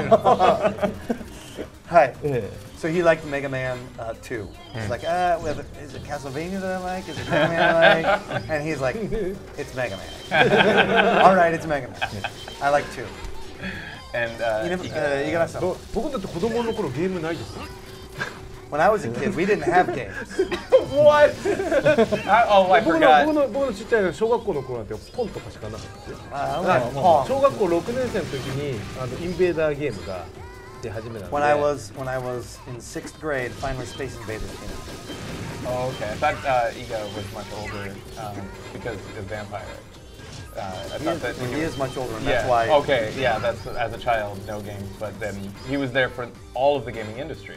That's right. After he got out of college. Being immortal as he is. Okay. まあ、イガ様は吸血鬼だからきっと何歳なのか分からへんし、どの時からゲームやってるのかちょっと分からないですね。はいはい。でもまあ強いて言うのであれば、一番でも。ゲーム業界に入るきっかけになったゲームは僕はゼビウスですね。コナミ様でしたっけ？違います。ナムコです。すいません。一刀両断にしてみました今。He said Zebius was the game that probably really got him into the game. It's a shooting game. And I said, oh, is it Konami? And he's like, it's not. Oh, Namco arcade. What inspired? Probably game. I would assume games got them both into the industry, like just the love of games. But what made the final decision? Said like, this is going to be my life. Is making games. まあ本当にゲーム業界に絶対入り込もうと決めたきっかけのゲームとは。もともとゲーム業界に入ろうと思っていたんではなくて、子供を騙す商売だったら何でもよかったんですよ。子供を騙すって大変なんですよ。大人騙すより大変で、で子供を相手にエンタメでも何でもおもちゃを作っても何でもよかったんですけど、そういう商売が映像でも何でもよくて、でたまたまプログラムやってたっていうのもあったんで、ゲームっていう選択肢があったっていう話ですね。はい。For Iga, he said he wanted to do something in which he could trick children. And I said, what? Trick children? And he's like, yeah, when you think about it, it's easy to trick an adult, but the child, they have like a sixth sense because they're so pure. They kind of know when you're trying to pull a fast one on them. So he's like, you know, if you can develop that skill, that's a challenge to you as a person. So, you know, whether it was making toys that entertain them and got them to believe in make-believe, or whether it was games or whatever, I just want to do something that kind of related to helping create a new world for children. And games just, I was a programmer at the time, and games just was a natural, organic selection that I you gotta have kids? イカさんは子供いらっしゃいますよね。います。一人ですね。今一人。何歳ですか？今13歳です。中学1年生。女性の方です。男です。男。So he's got a 13-year-old boy. So does he make games that he wants his son to enjoy? 自分の子供が楽しむ、まあ自分の子供を騙せるようなタイトルは今作りたいと思いますか？まあでも自分の子供とかあんまり考えてなくて、まあ騙すっていうよりも最近は自分が面白きゃいいやっていう感じになってきて、で最初はそのターゲットがとかってすごいよく考えてたんですけど、結局その人の思考なんて全然わからないので、結局自分が楽しいベースにで自分が楽しきゃまあ他の人も楽しいだろう、むしろ楽しめみたいな感じでやっているので、あんまり人のことあんまり考えないですね。ただ今その子供が今何をやってて何を楽しんでてっていうのはよく見る。So yeah, you know, when making a game when I was a younger producer and creator, it used to be about you know, what's the key demographic and what is this selling to, and you know, what's the hot genre, and you know, the sales team and the marketing team would tell you it has to be this certain way or have this feature. And he's like, the older I get, I realize it's got to be about making what you like personally, because you can't really objectively plan fun. You have to feel it from your soul, and the only way you can do it is if you're doing it how you personally feel as an individual. So I now at this age make something that I think is fun. And if you feel like Kickstarter was what allowed that to finally happen, breaking free of the corporate. Kickstarter によっては、まあますますそういう会社やそのマーケティング営業側がこのようなタイトルを作りなさいとか、そういうようなノイズから離れて、ちゃんと自分なりのタイトルとか自分が本当に作りたいタイトルはもっと作りやすくなってますか？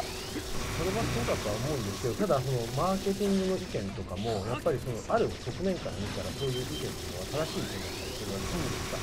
だからなるべくもし聞けるのであればそういう意見を聞きつつそれを自分がどう思うのかを判断した上で入れるかどうかっていうのは判断するので、前も結局なんかいろいろ言われてるやつをどうやってごまかしてくれようかって考えるんで、面白くないのは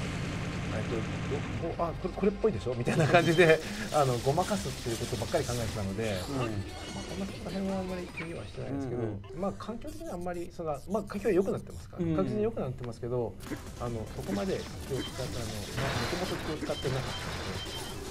Your Kickstarter definitely allows me more freedom, which is great. But it's like I don't want to, you know, say that marketing and sales, you know, they don't serve any purpose, because having data, but then knowing the game you want to make and taking that information and you personally determining how valuable it is, it's better to have more information than none. So I'm not saying it's a bad thing, but certainly where I'm at right now on Kickstarter, it allows you to make more free choices than had you been in the corporate environment. So he's still keeping an ear to the ground what people like. Exactly. But he just has a little bit more freedom now. I wanted to know what Suda got Suda into gaming. 津田様がその、まあ、ゲーム業界に入ろうとタイトルは。そうですね、そういう意味では何なんだろうな。僕もでも実はナムコさんのですね、多分ドルアーガのとゲームがですね、プレイした時にもうすごくハマって、これはもう行くしかないなみたいな感じでありました。He's like, yeah, I'm also going to choose an early title from Namco, Tower of Druga or Draga or something. I don't know that one. That is the title that really got me interested in the game. And when I saw it, I'm like, that's got to be the one that. もちろんパックマンとかマッピー、ギャラガー、ギャプラ、I know those. あの辺もちろん大好きで、まあとどめにドルワーがある。Like, and of course, Mappy, all these other titles. Like back then, Namco was like the god publisher. Where's Namco now? Namco さんは今どうなってるんですかね。Are they still? サマーレスの。サマーレス。鉄拳の原田さんがプロジェクトモーフィアスの。Oh, yeah, the VR where you're like they're working on VR to be a tutor to a high school girl. Be a tutor to a high school girl, and they both made that joke. And it's a joke that globally makes sense, right? Yeah, it's yeah, like, yeah. What? That's a big question, actually. Are they excited about VR? Because I think this E3 coming up is going to be all about VR, and I think the next frontier for gaming is VR. Not only are they excited to play it, but do they want to develop for it? VR はどう思いますか？バーチャルリアリティ。なんか次の E3 でかなり話題性あるんじゃないかと彼は想像してるんですけど。僕はバーチャルリアリティは多分触覚が伴わないとそこまではいかないと僕は思ってるんですね。ただ僕の中で今できるバーチャルリアリティの最強にできるだろうと思ってるのは、ガンダムのコックピットを再現したここ木でも何でもいいですけど、それでガンダムに乗ってるバーチャルリアリティのゲームだったら座ってますしね、で例えば本当にロボットを動かす感覚とかできたらコックピットゲーが多分僕は今のところ一番いいのかなと思ってて、で最終的にアメリカの人は分からないと思うんですけどエルガイムっていうアニメがありまして360度モニターなんですよ。全部こうモニターがあってここにこうコックピットがあると。エルガイムっていうのがあるんですよ。でそれができたら僕の中では一応バーチャルリアリティは最高っていうことになります。He's like, there's still a lot of bugs with virtual reality, and so where it fits in the great big scheme of things, who knows? But he's like, I think the initial sort of games that are really going to fit virtual reality are going to be a game like a Gundam game where you're sitting in a cockpit because that way you're sitting and you're just able to use your hands and look around you. So anything where you're in a vehicle and you're looking out the cockpit is going to be very suitable for virtual reality. He's like, there's an anime called El Gaim. I probably have not pronounced it right or have the right English name, but basically it has a 360 cockpit. So you're sitting, like rotating around, pressing all these different buttons, and he's like, and that in itself would probably be very interesting in VR. And Suda? Suda-san, what do you think? いや、そうですね。僕も3D バーチャルリアリティのゲームっていうのはすごく興味はあるんですけども、でもどういうふうに今のこのゲームにフィードバックすればいいかなっていうのはいろいろアイデアとしてはまだ考えている段階ではありますね。I'm super interested in virtual reality too. He's like, but how that can be used in the game space? I still have lots of ideas in my head that potentially could be interesting, but still. Who knows? Is there going to be future iterations of Gunvolt? Gunvolt 2とか Gunvolt 3は、出ますかね？唐突な話です。いや、そうですね。今もう発表はさせていただいているんですけども、2の方は今もう頑張って今始まっています。あ、そうですか。はい。He's like, yeah, actually we've already announced it, but yes, we've already started production on 2. Awesome. Like, that was a very quick changing of gears from virtual reality to what about Gunvolt 2? We got it. そういう人です。Gotta keep things moving. 変わりますよ。話題が。That's how we work. That's how this goes. そういうタイプですよ。おそらくビールの飲みすぎかな。I said you've had too many beers. That's probably why we're. Hey, I said it's about 6 o'clock where I'm from. It's evening. Hey, it's Miller time. I get it. How much time do we have left? We're coming in with this next. Coming up with, we're going to do a video letter from Axiom Verge. Nice. You guys played Axiom Verge? He did on the live stream. やりました。楽しかったですね。よかったですね。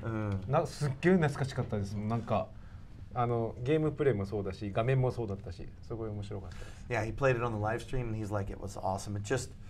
It felt like I was playing an old game from my youth. That reminds me that this Kickstarter has been doing calling out to other indie titles as the Kickstarter continues. There were a few of them. Yes. And is the independent community, the indie community in Japan is much more minute compared to America. Do they see it growing in the future? インディーズの、開発会社、こういう要は100人とかじゃなくて、本当に海外でいうおそらくインディーズ2名、4名、5名というようなそういう、日本のインディーズ文化はこれから広がると思いますか、それとも現状維持なのか、それとも減っていくと思いますか。難しいんですけど、日本の映画の市場もそうなんですけど、日本の映画って割とインディー系が結構いるんですよやっぱり。なんで本当にそのビッグタイトルばっかりじゃないっていうのはやっぱりあって、その環境が多分みんなその日本の人たちって PC で遊ぶっていう環境をまず知らないというか、習慣にないんですよね。そうするとみんなコンシューマーで遊ばなきゃいけないじゃないですか。そうするとコンシューマーって出すのってすごい大変なんですよ、全部。だからそこら辺が改善されればインディーはもっと活発化していくんじゃないかなとは僕は思ってます。And then for Suda, does he think that working for a small company, a smaller company like Inti, feel like an independent company, like that they are like an indie company? So let me first answer Iga's question. And to that is, the problem with the Japanese indie community is that if you look at Japanese roots, they don't play a lot of PC games. The console as a game device took such a hold in the Japanese gaming culture and history that the PC never really ever took off as a gaming platform here. And so because of that, even though now indie developers can develop on Xbox One or PlayStation 4, it's still a lot of work and there's still a lot of rules and things that you have to adhere to make your game work on that platform versus a PC. A PC has always traditionally been an easier platform. So, and until PC gaming really starts to take off more in Japan, it's probably going to be a challenge for indies to expand much further. So he sees that as the biggest speed bump. That's right. Right. And you were saying for and him. then we'll finish with Suda-san just saying whether he feels like there's if the indie feel or vibe translates to Inti, because I feel like this place feels like sort of a smaller family type of company. インティ様は結構大きい独立してるスタジオかと思うんですけれども、ただ数ではなく雰囲気的にまだインディーズ的な雰囲気がある会社だと思いますか。そうですね。うちの会社はというかそうですね。特にガンボルトを今回作ったんですけども、かなりガンボルトはもうインディー的な感じで、言ってしまえば僕がですね、もうこういうゲームを作りたいみたいな感じで開発を始めたような感じでですね、そういう意味での根本の部分はかなりインディー的な作り方をさせていただいています。He's like, yeah, there's definitely the atmosphere here, and he's like, and even though we have a lot of people working at Inti, the way that Gunvolt came about was I said, hey, I want to make Gunvolt. That sounds indie. That sounds like that's how it started. Awesome. And it was a small bunch of people that got together and we started making the game. So there's definitely that sort of freedom that comes with an indie developer, even though it's a larger studio. All right, guys, we're going to kick it over to the Axiom Verge developer, I guess. And he sent in a video letter. We're going to have a few of these throughout the stream. After that, we have coming up, I think it's an announcement, like first ever announced game coming up. That's right. Yeah. So stay tuned. We got exclusives. We've got more Iga achievements going to be coming up throughout the stream, including some more gameplay, speedruns, all kinds of stuff going for the next 2 hours. Stay tuned, and thanks for supporting the Kickstarter. Go check it out. Link will be posted in the chat like spam. So we're going to throw it to Axiom Verge. We'll be back soon. Hi, I'm Tom Happ, and I'm the creator of Axiom Verge, a Metroidvania that's currently out for PlayStation 4 and for Steam. I've been a longtime fan of Iga's ever since I first played Symphony of the Night for PlayStation 1. I've just been enthralled by that kind of gameplay. It's, the gothic Castlevania mixed with the exploration elements of Super Metroid, but, also some, role-playing experience gathering elements. I've, especially Symphony of the Night, but also Area of Sorrow and Dawn of Sorrow. I just like entering those worlds. I love the music, Michiru Yamane's soundtracks. I love the detailed backgrounds and creatures of those environments. And it was an honor to finally meet Iga for the Kickstarter launch of Bloodstained. So you guys wanted me to ask one question. I'd say my question was actually for Michiru Yamane. I hope I didn't butcher that. And I'd like to know, you know, I love the soundtrack that you did for Symphony of the Night. I wonder what is your favorite game soundtrack, if you have one. If you don't have a favorite game soundtrack, if there's just a favorite piece that you like or a favorite score to a movie, I'm just keen to know. Thank you very much.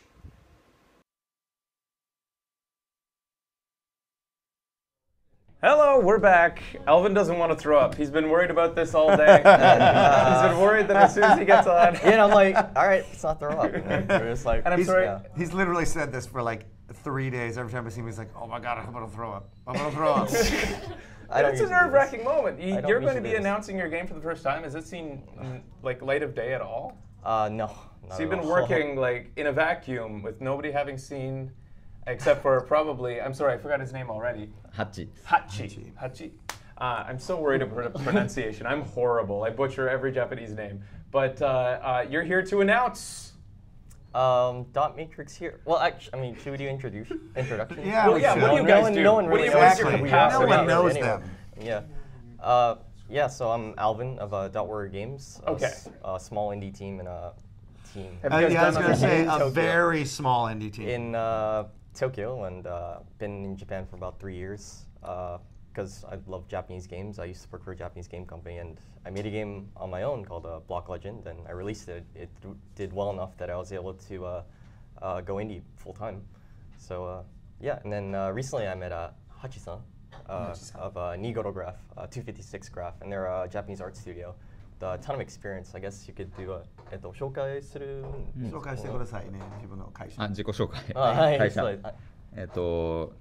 アルビンと一緒にゲームドットマトリックスヒーローを作ってるアートを担当しています。ニゴログラフの八幡と申します。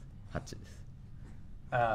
So you pretty much said exactly what he said, which is, yeah, I'm working with Alvin to create Dot Matrix Hero, and then we have an art company, 255 Graph said. Yeah, but Hachi, he's got about 10 years of experience. Worked at like Sega, Brownie Brown. Worked on games like Sword of Mana or Guilty Gear, a bunch of stuff. And yeah, and so he used to work AAA game studios as well. But recently, he went indie, sort of started his own company of like 5 people, and they do a lot of pretty high-profile work for a lot of companies I'm not allowed to talk about. But recently, they did Witcher 3, is what you're saying?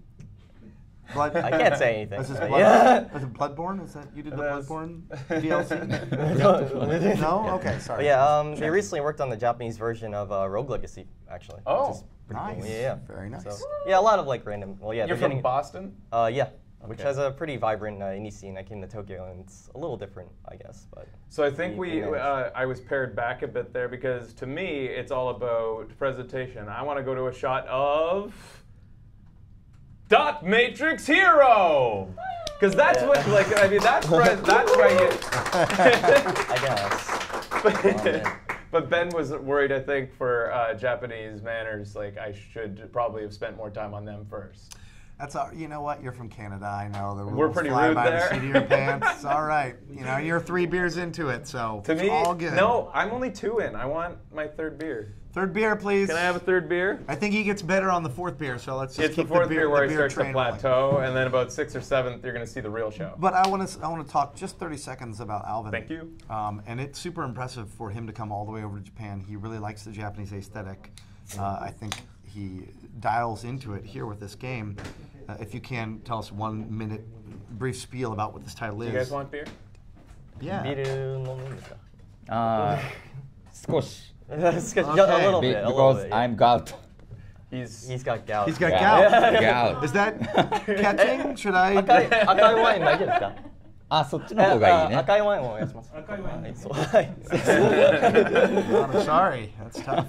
I'm allergic to beer, so it's similar. That's Maybe right. Not Really at all. You have to power through, man. Allergies and gout, and I don't know if you can power through gout necessarily, but you know, I appreciate you trying to be positive. Keep it positive. Once again, my excuse for drinking at 10 a.m. is that at home it is now like 8 p.m. probably, something like that, and I've got jet lag, so this is all good. To me, it's all good. I've been drinking since last night. Kanpai. Cheers. Kanpai. But let's see this. Let's talk about Dot Matrix Hero and what it is. So basically, this is kind of a cross between game dev story and Binding of Isaac, sort of. So if anybody isn't familiar with game dev story, it's kind of like a simulator where you own your own indie studio. Yes. So this game is basically about a bedroom indie dev, you know, working on this small JRPG title type of game. You know, he's like working really hard to make this game, and of course it's, you know, not finished. And so it's interesting. You can actually, you know, develop the game, you know, different features. Like, all right, I'm gonna go debug it, or you know, go for a walk, or you know, all these different things, or even drink some beer and you know, go program. Nice. Which, and maybe your bug count increases a little bit. Oh right. Anyway. So you drink beer, like so you're maintaining. It's almost like you're playing a little bit of The Sims too. You're maintaining his life. Somewhat, yes. But this part is actually only half of the game. Okay. I mean, so anyway, so you're making this game, right? And you know, the character has a bunch of different weapons you can use, like, you know, swords, you know, or stages you can go to, or even monsters you can fight. So then you go, you develop, you know, the system's like, oh, you know, bow and arrow has been implemented and such and so forth.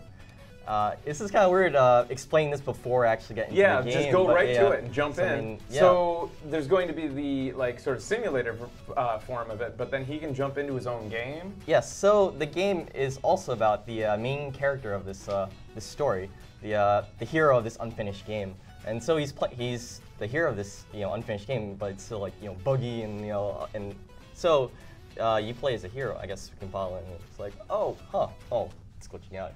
So yeah, you play as a hero. So think of if Tron or say Wreck-It Ralph took place within the realm of, you know, Dragon Quest or Final Fantasy on like Famicom or something like that. And the game, it's basically a twin-stick shooter type of style. I'm a big fan of you know, Binding of Isaac, Nuclear Throne. I'm also a fan of Japanese dungeon crawlers like Dark Cloud or Cladoon actually.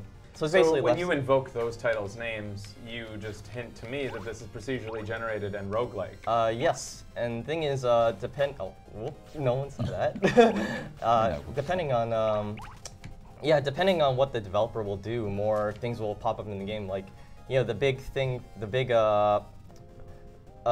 feature of a roguelike game is like, you know, items and content, stuff like that, and you're continually developing that as you go along, and yeah, so we have all these different weapons, and depending on how you use the analog stick, the controls will change. Like, I died actually, but we can try again. But yeah.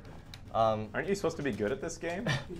I haven't balanced it yet. So as I said, sorry, Twitch. It's you know, this is about 10%, 15. I mean, we only started.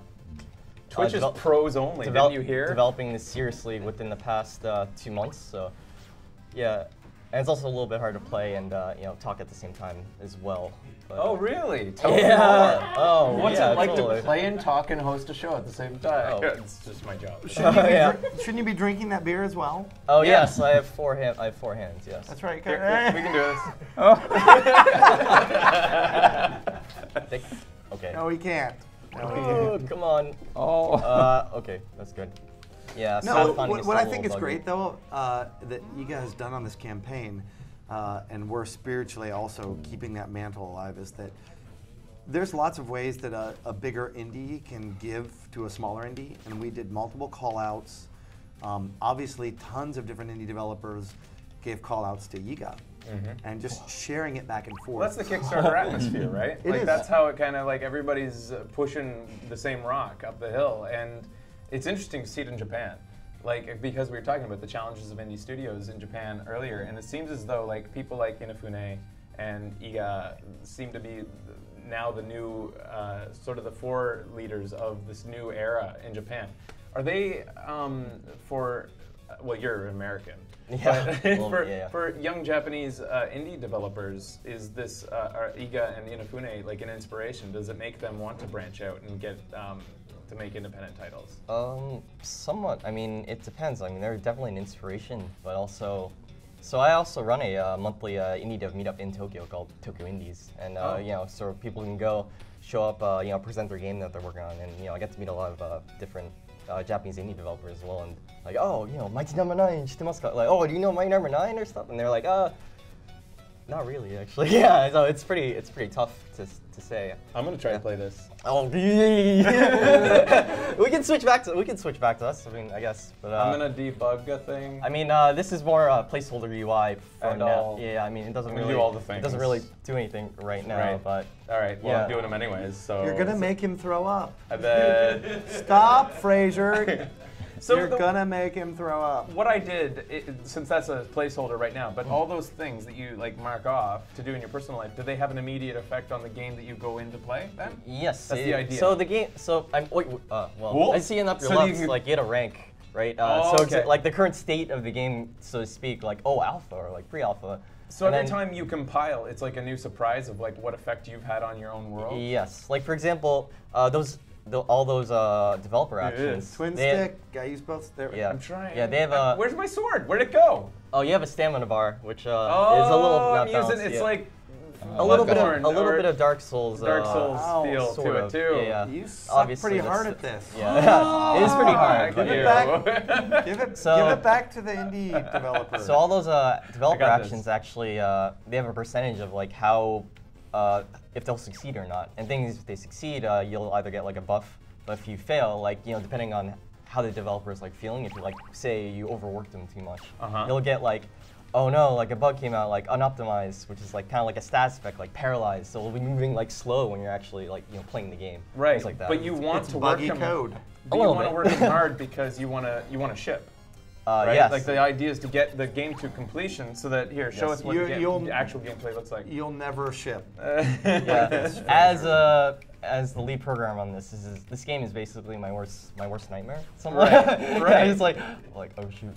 So the whole idea behind your character, you want to treat his life well so that he gets to the point where he's ready to actually make profit off of the game that he's been working on for so long. Somewhat, yeah. Is that like the end game? Is the end boss a publisher or like? I mean, really, the game is more so about the hero of the story. Because can you imagine you live in a world where everything's like not complete, and you're like, oh man, you know, I'm gonna go defeat the last boss or anything, and but you can't because the game isn't finished. You consider the hero to be different, like the guy in this game, to be different from the guy in the external world? That they're not the same person? Or is that a spoiler?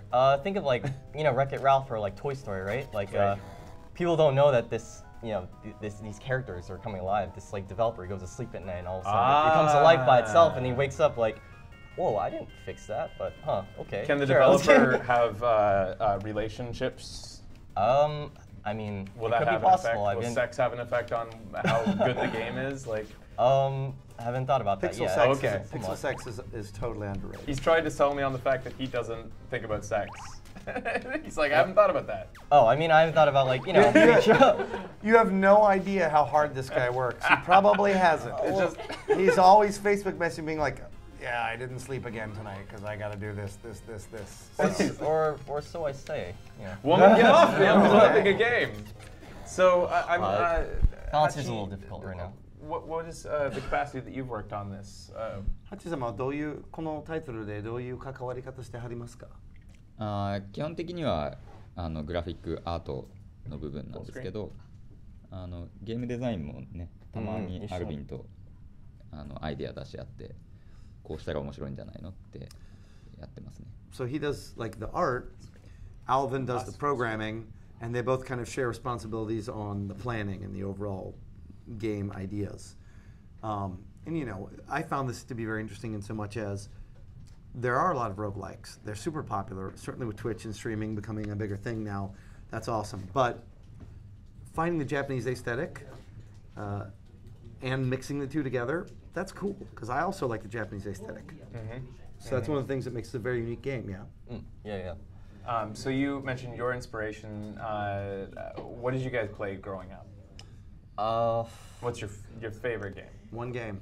One game. If you had to choose. River City Ransom. River City Ransom. Yeah, absolutely. And it did have an inspiration on this title. Not really. Well, I meant it's either that or like Dragon Quest. I'm just like, okay. obviously. I saw when you're compiling, there's a brief image of what looks like maybe a very old Dragon Quest game. I didn't take that from anywhere. Okay. Didn't happen. And 一番好きなタイトル、インスピレーションになってるタイトルは何ですか？今開発中に？それとも今まで。レジェンド・オブ・マナー。Legend of Mana. That was his favorite. アートスタイル素晴らしい。He really loved the art style. Is Secret of Mana in America? Secret of Mana? I think. No, Legend of Mana on PlayStation. Oh, okay, Did okay. we have that in stateside? Yeah, sure. それがすごく好きで、ブラウニー・ブラウン。And that's why I joined Brownie Brown, because they developed that game. What is Brownie Brown? It's a developer composed of Square Enix. Oh, okay. Awesome. How much time do we have left to talk to these guys? 5 minutes. We have some more time? We could see more gameplay if you have more to show. Oh, that's. I mean, we have 5 minutes? He seems so nervous to show his game because it's in an early stage. I mean, yeah, absolutely. Right? It's like. What's your projection for when we're going to actually be able to put this in our hands? Actually, Bit Summit is next month. I'll be showing that off there. I mean, at least one full playable level. Bit Summit's here in Tokyo. In Kyoto. Kyoto. Yes. It's July 2nd, 11th and 12th, correct? Yeah. So again, the Japanese indies they have a very difficult time because there's lots of things that they're up against. They don't have nearly as many opportunities as perhaps in the West that other Western indies do. And obviously, as Iga said, just not even having the right platform, so to speak, to really stand on their own 2 feet makes it a challenge. But Bit Summit is going to be something in which over 100 studios come together, lots of indies. It'll be a celebration of that. So hopefully, while you're there, you'll get even more eyeballs on it and a lot of excitement. I mean, thing is, like in Japan, there's so much like game developer talent that feels a little bit wasted here. Like, you know, like Nine is signaling to me. Oh no, just you were asking about Brownie Brown. Brownie Brown, yeah. They developed Mother 3. Never heard of it. What? Yeah, they were the developers. Mother 3. And, yeah, I mean, the world obviously has like an interest in Japanese-made games. I mean, like look at like Iga's Kickstarter or Infune's Kickstarter, and even me, I'm just like when I first approached Hachi, I was like, oh my god, your art's like amazing. Like let's make a game together, and then we did. Like that's. I've been familiar with the indie community in America. Like it's got that family atmosphere. As Iga mentioned, that there are limited platform, the ability to actually just distribute because of how less prevalent PC gaming is here in Japan. Does that mean that indie developers maybe look more towards the West as their demographic, as their potential market? Unfortunately, yes, I would say. In terms of, it also depends on what platform I guess you're releasing on as well. Right. But usually it's at least, well, even so, I guess with my numbers, it's always been, I guess, US first and then Japan. But yeah, but the interest is still definitely there. I've always been interested whether, if developers in Japan, when they make a game, whether they're thinking about the West or if they're thinking about Japanese gamers, what they want. Because you were telling me, Ben, that mobile gaming is becoming very popular in Japan. It's really the only thing now. And that console gaming is kind of on a little bit of a decline. Konami leaving the console space was not a shock to me.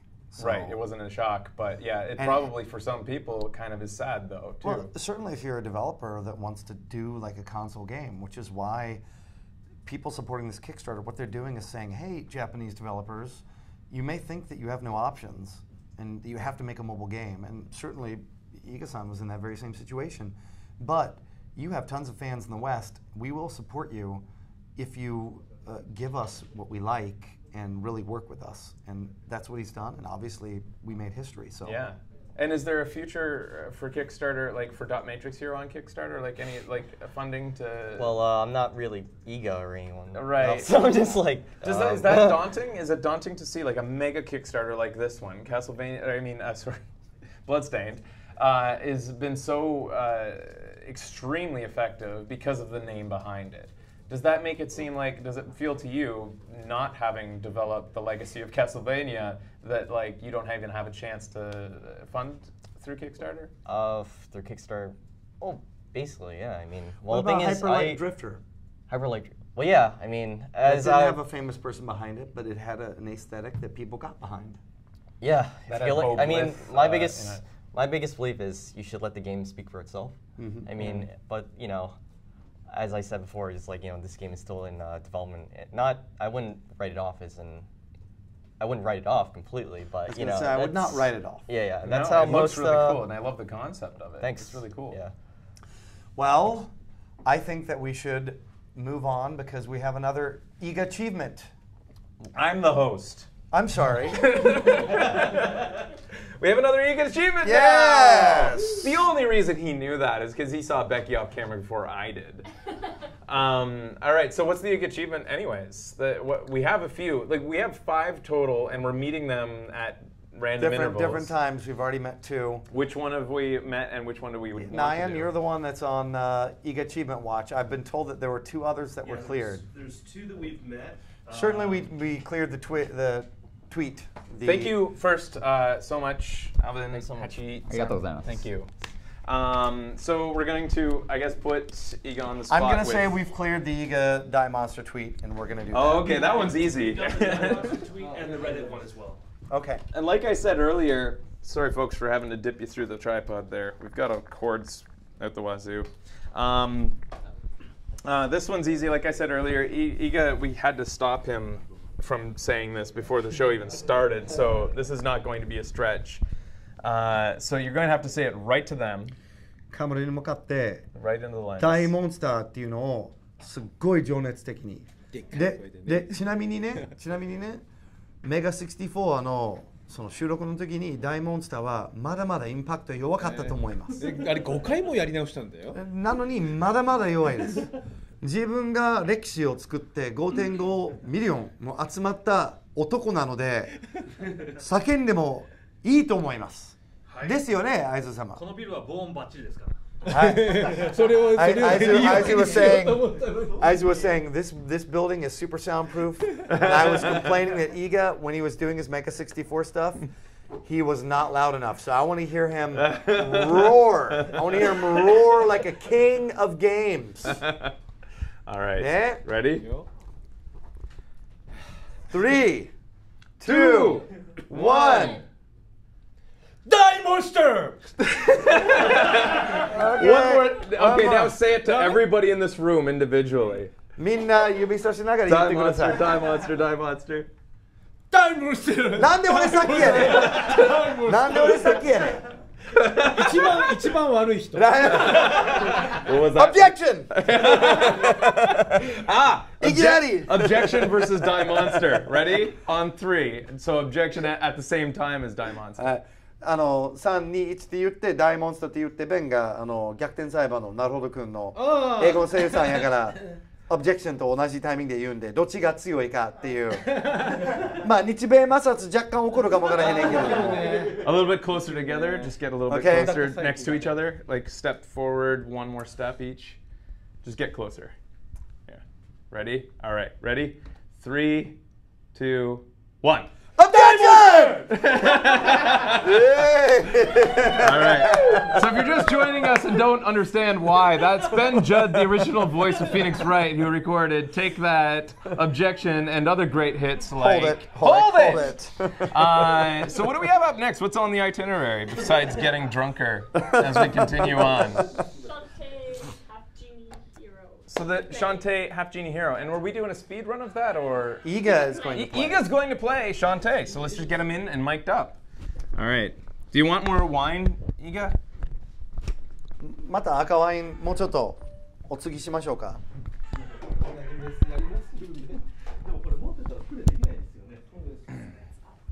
I got a beer. All right. So I was watching Iga play, I think it was Shovel Knight, and I was really enjoying because Iga got stuck on the same part that I got stuck on our show, with the bubble and pressing down to bounce off it with the shovel. Yep.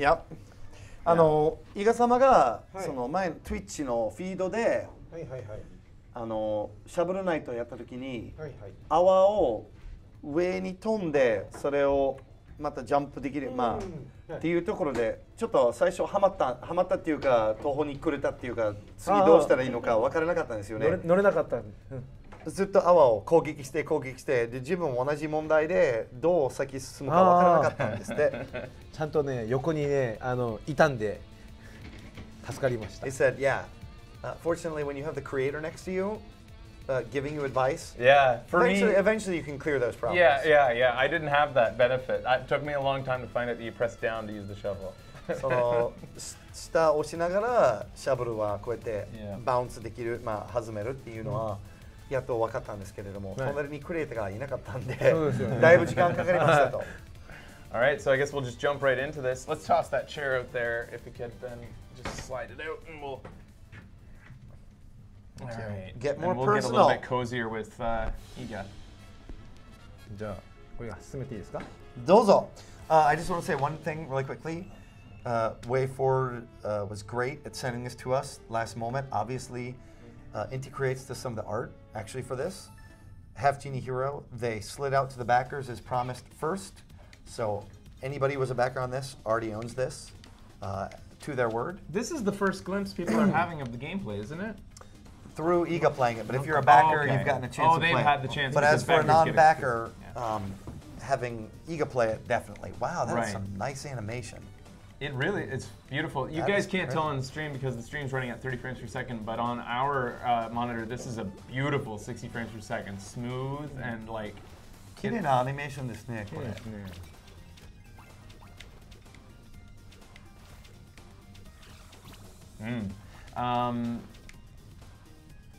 Oh man, I haven't played Shante, and this is like a classic. Now I want to play this. Yeah, Shante, was Shante on NES or? I want to say it was on GBA. Game Boy Color. Okay, I never played the series, but it looks like classic platforming. Kind of a blend between, well, it's like, what do they call this? Is it 2.5D? Because it's like the way that the background moves, it looks like it's in a 3D environment, but you're side-scrolling, obviously. Wow, this is pretty. Very impressed. Nyan? Yes. May I get a Red Bull, sir? Absolutely. What is it called when you mix beer and Red Bull? Other than gross? That has a name? Mistake. I don't know if that's called yeah. Very. What are you thinking? What are you doing? Sorry, I have to be honest. We launched the Update 24 with the $5.5 million goal, and then the 60 backer achievements Miriam Pure costume, and just watching people go nuts over it. Right. I was just like, I gotta go to sleep. Yeah, I gotta go to sleep. I couldn't sleep. You guys need to know is like, a lot of us haven't slept in a while. Yes. You guys, especially, you've had an entire month of this. My only story is that like I was told about this stream like a day in advance. A day in advance, and I came here, and then I enjoyed Japan for like 2 days, and then came here, and we figured this out in the course of like what six hours. Yes. We figured out how we were going to do this stream. And you know, I've been stressed out, but this is also how I thrive. Like when challenged, when put right down to the limit, this is what's fun. Is slamming something like this together quickly. Except when you play Dot Matrix Hero, then you just randomly get deleted. I thought I did okay. I thought I was all right for somebody who had not seen the game. You survived for 12 seconds and then 20 seconds. We should have passed it off to you. We should have seen how you did at it. Yes, yeah, we should. Ben, do you play games? Do you find the time to play them? Do you even lift, bro? Is that? That's basically what I do. I just did the gamer equivalent. Well, it's true though, because like I mean, we're a similar age, and like as you. I'm flattered. Yes, we are a similar age. I don't even know. 10 years apart. Oh, are we? Okay, all right. Well, anyways, but sort of like when you make a profession, different professions, but in the gaming industry, you find less time to actually play. Do you still find the time? You know what? It really depends on how busy I am with my day job. But I personally got like super excited because I knew we were going to do this Kickstarter, and I started playing Symphony of the Night on Vita. And I cleared that, and then I started playing Dawn of Sorrow, and I cleared that. So I just like went into like super Igavania mode, and I'm just like, oh, these games are so good.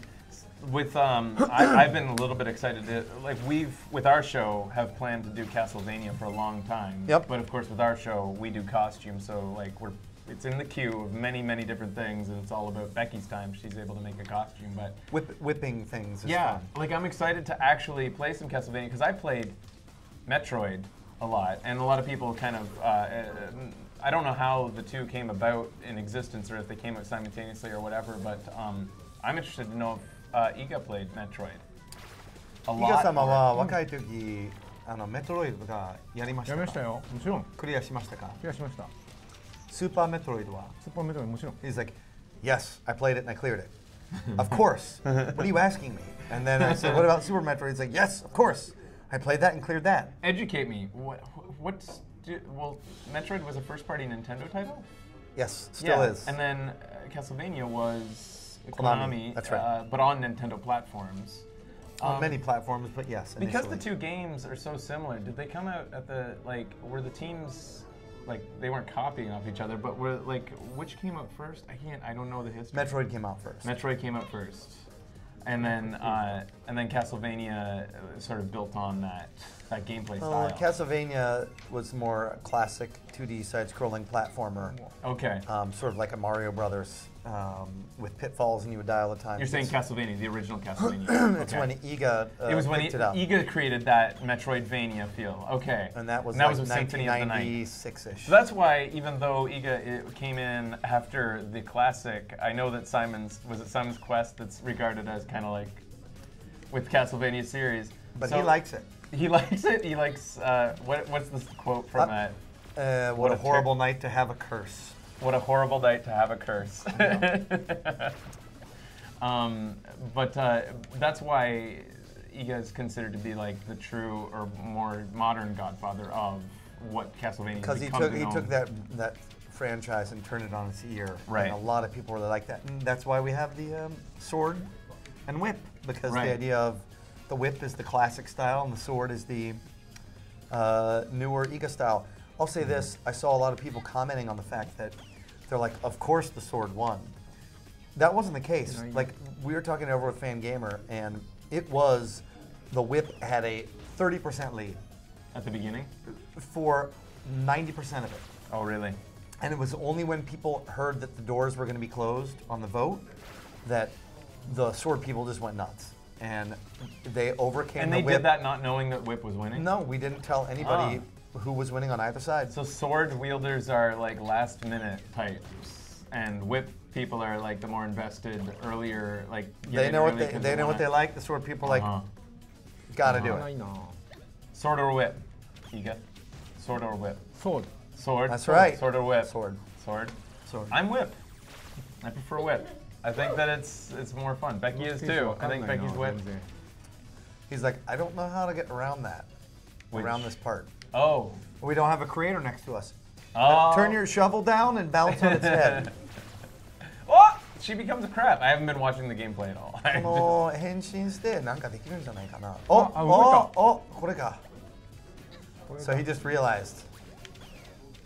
Oh. やばいで。やばい。Is that? I thought that was acid because it's green.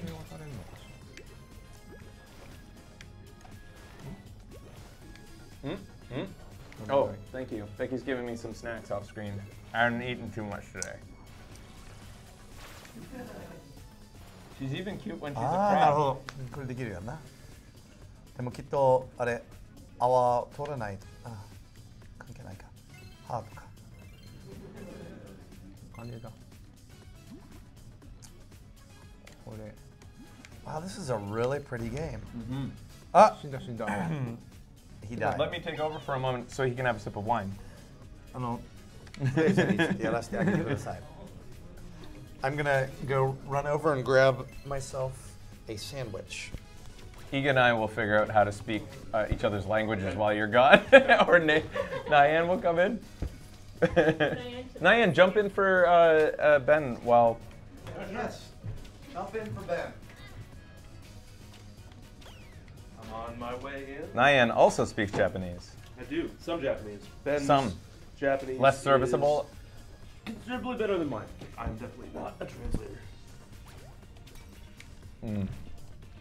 Well, this was straightforward. I already know how to play, I think. There we go. Nyan, were you involved in this game? I was not. Okay. I was not. But I've been dying to play this. I'm a big. Hold Y to dance. Release Y to transform. Release Y transform. Does Iga speaks English? Little bit. This whole time. All those things I said about him when I didn't think that he was listening? Dang. 五十嵐さんの英語の力はちょっと秘密ですね。秘密です。It's a secret, he said. So that nobody knows. How do I uncrab? Oh, maybe hit Y again? Yeah, I did. It's weird. It's not letting me. Oh, you know what? I think because you're down so low, if you were to transform, remember the camera wasn't actually going down when you were in human form? I think you have to be in crab form to survive in this that's water. all this is. It's not like a superpower. It's just like survivability. Yeah, and I have to yeah. just platform my way out. There we go. There you go. Oh! Oh, come on. Oh, you know what? I think you might be able to transform back into human form here, maybe? No, still can't. There we go. All right. Now I'm back. All right, you want to play again? Thank you.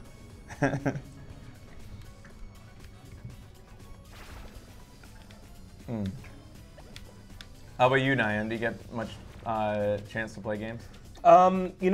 Recently we've been really busy with the Bloodstained project, as well as recently like the D4 release.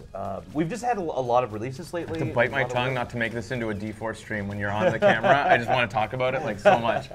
No, we've been really busy, but I'm actually. Recently there was an interview with Swery where he talked about gaming and having time to play games, and he said, I'm really busy and I make games, but I also want to have time to play games. Maybe that's selfish of me to want to have it both ways. And I kind of think I feel the same way as him. Like, even when I don't have time, I want to make time, so I'll stay up later a little bit. It's a good idea just to play games. When you're in the industry to like. Is Iga a fan of Swery? スウェリさん知ってる？いや、どの？誰さん？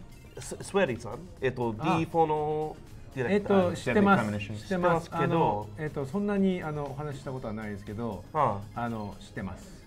He knows Swery, but he hasn't had a chance to really talk to him. Okay. Did he? What does he think of, or has he seen much of Deadly Premonition, which was a cult, became a cult hit in America? そうですね。スウェリさんのゲーム、レッジシーズプロファイルで、どうですか？やりますか？それやってないと思います。やってないか。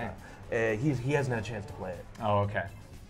I think Deadly Premonition probably had a lot more popularity in the States than it did in Japan. Yeah, well, it was like, it felt so much like Twin Peaks, I think almost by accident. That people saw that weirdness in that. It definitely wasn't on accident. It wasn't? It definitely wasn't. There is, Swery really loves Twin Peaks, and he loves David Lynch. Right.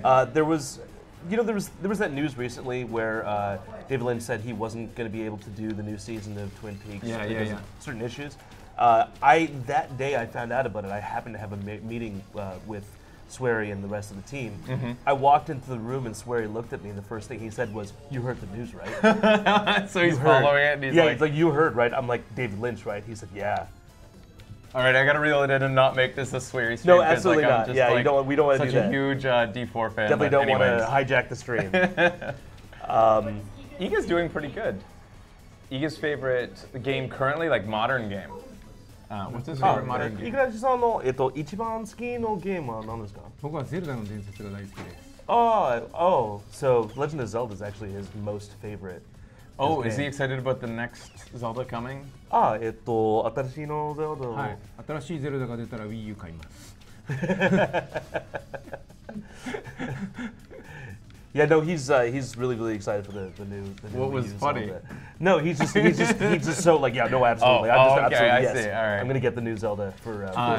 ちょっとスプラトゥーンで心が動きましたけど、ゼルダまで待ちます。Oh yeah, he wants to get Wii U for him is just Splatoon and then Zelda, and then like that's it. Oh, so has he played Splatoon? Splatoon やりますか？いや結局まだやってないですあれは。Oh, he hasn't played it yet, but he really, really wants to. Right. Is his son excited about Splatoon? 五十嵐さんの子供はスプラトゥーンが欲しいですか？スプラトゥーンよりも多分スマブラが欲しいです。He's like maybe he wants Splatoon, but he really wants Smash Brothers. Oh, so yeah, like all I can think of is all these titles that he's mentioning and the great men behind them, like Shigeru and Inafune. He obviously is met, like, and knows well. Shigeru Miyamoto, do they know each other well, or I picture all the Japanese developers hanging out and going and having drinks every night, basically. Well, I mean, I know, like a lot of these developers, they know each other either working on projects or from other things. Both in Tokyo and in Osaka, we actually do have a weekly meetup. What? Where developers and publishers get together to including drink. like the great old types, oftentimes, like the good old boys. Well, oftentimes people like Igarashi-san and Inafune-san are too busy to come out. Okay. They sometimes make it if they I thought can. you were just painting for me my dream, basically. Like the Rat Pack all come together, and just like Shigeru's like on the piano for some reason, and like everybody's just drinking and having a great old time. I wish that was the case. I really wish that was the case. No, but it's a great chance for a lot of like young creators, people who are like artists or writers or programmers for a lot of these companies, just a chance to just meet other people in the industry. That's how a lot of us meet each other, really, is to go to these like sort of weekly events and drinking up. And I'm excited about the Japanese indie scene. I want it to flourish because like there's just so much talent here, and there's already too many games to play. I don't know why I'm wishing for this because I can't even keep up as it is with American indies. But like, it is interesting to see. Do you, with your company, do you consider your guys to be like indie only, and what is, that's a question. What is indie? Oh, that's such a difficult question. Honestly, we keep having this problem. Like, what is indie? Because there are companies that are independently owned. They're not owned by a larger company, but they're also maybe like 75 to 100 people, and it's like, does that really count as indie? Yep. Like, do you have to be 4 people in a garage to be indie? Like, not necessarily. And you don't have a garage. What if you don't have a garage? What if you park outside? Yeah. Honestly, to us, at least to Playism, we consider indie to be about the passion. If you're making games, the game that you want to make, and you're doing it without any like outside influence, no one is telling you what game you should be making. Right. Telling you what to do. Yeah. Right. I mean, oftentimes for us, we work with developers and help them make their game, and basically our input is, just let's make sure that we can get this game out in a reasonable amount of time. Let's make sure that it doesn't, blow out of proportion and so on, but we want them to make the game that they want to make. It's still important for somebody to be the one who keeps things on track, because budgets are still a real thing, no matter whether Absolutely. you're indie or you're corporate. You still have to, money is money. Absolutely, Yeah. and the biggest thing is, when you have a budget, especially when it's a small one, and all of a sudden you have all these features that you want to create, like that's the kind of the problem with passion sometimes. Nobody really talks about the problem with passion. Like, passion's always a great thing. But sometimes you reach that point with passion where you're just like, oh, but it'd be really good if we put this in and that in and this other thing, and all of a sudden the game is kind of like ballooned in size, and it's so much more difficult, and you say like, oh man, now I've got to get like 2 more people because I can't actually do this without this artist and this programmer. That's why half the talks at indie meetups are about shipping. Yeah, and no, just absolutely. getting it out the door. Right? Absolutely. Telling yourself to get it out the door. Do you think that, 5 minutes. Do you think that your the capacity that you work in is also about just encouraging shipping? Like, believe me, buddy, you've done it. It looks good. It's ready to go. Like, stop, torturing yourself. Kind of. Like, basically, for us, like when we work with developers, part of the pipeline is we work on localization after they've finished the original version of the game. So we don't want to work with the script until they're done, because scripts can change. Right. And one of the biggest problems is that a lot of these developers, they are not used to working in a professional environment, so they're not used to having like very, very tight timelines. Right. So for us, it's just really important to make sure that they're able to finish the game on time. make sure that that they're not too perfectionist. That Right, they're not exactly. saying like, no, the game's not really done. Like I really think I can brush up this part and that part, and you have to say like, no, really, it's done. Especially with Japanese creators. Japanese creators are perfectionists. They want to make this like they're very, very detail oriented. So oftentimes, I mean, we can't, we don't necessarily have the ability to do this. Does he consider himself to be? He is. He is. You know it. I don't You don't even have to ask him. him. I don't even have to ask him. Explain to him though. He's confused. He's curious what I said. Igarashi-san. はい。Igarashi-sanはパーフェクショニストですか？パーフェクション？完璧な。僕は完璧じゃないですよ。完璧じゃないです。He doesn't think he's perfect. Oh, it's a good thing we asked that. He doesn't. Oh no, he doesn't think he's perfect. Yeah. But he doesn't know whether he's a perfectionist. Yeah. That's a different thing. But. Yeah. Ben, what's the word for perfectionist? 完璧主義じゃないですよ。もう足りないことばっかりです。He's not a perfectionist. He's not. No. Okay. ただ余計なことだけはします。なんかまあ面白いと思ったらとりあえずやるんで、まあそういうでも他の人からはなんか細かいって言われるか言われる。He's like well when I play it it's like this is pretty good. Iga just came to the end of the demo exactly as the segment needs to end. Amazing time. Incredible. 2個はしたよ。2個。ありがとうございます。面白かったです。すごく操作がいい。He says really good. He had a lot of fun. Absolutely. All right. So what do we have up next? We need to do. Let me put this on an Iga achievement, but I have an announcement. All right, Ben has an announcement to make. I'm gonna hop out. I'm gonna just take a wild guess and think this has something to do with money. What are you trying to say about me? What are you trying to say about me here? So, we've had a lot of people that asked what the PayPal total is. It has not increased a huge amount, but right there it is on the board, the current PayPal total. But the good news is the Kickstarter amount has increased so much that we are currently the 8th largest Kickstarter in every category. We surpassed Reading Rainbow, which both makes us great and evil at the same time, I think. Oh, poor Jordi LaForge. But that means that it's been for a long time now that this Kickstarter is the biggest gaming Kickstarter of all time. Yes. It's over $1 million in between the first, which is us, and second place now. Is there a certain pride that Iga takes over Inafune-san? まあちょっと難しい質問ですけれども、ちょっと競争心的に、まあ稲船さんのキックスターターより自分のキックスターターの方が1位になってるところでなんか誇りに思ってる部分はありますか？いやでも稲船さんがあそこまでやって日本人のそのキックスターターの成功を1回やってるのでそこの上に乗っかってるっていう事実があるので、まあ次稲船さんやったら僕また抜かれますよきっと。He said, "No, listen." Inafune-san was the pioneer. He was the frontier person that laid the foundation, which allowed me to have an easier path to get here. I'm sure if the next time Inafune-san does a Kickstarter, he'll blow me away. So. Oh, okay. So he's not going to be calling him tonight and like taunting him or anything. まあ今晩Inafune-さんに電話して俺が一番だぞとかそういうのは言わないんですよね。言わないですよ。言わないです。 No, I will not. All right. 言えない。言わないじゃなくて言えない。 He's like, it's not that I won't, it's that I can't. Who would win in an arm wrestle, Inafune or Iga? と腕相撲したら誰が勝ちますか？Inafuneさんが勝つじゃないですか。 He said probably Inafune-san. Ah, so humble. So which Iga achievement have we met and which one do we want to do right now? Which Iga achievements have we met? Let me check. I know the one that we can do. We've met the Reddit one.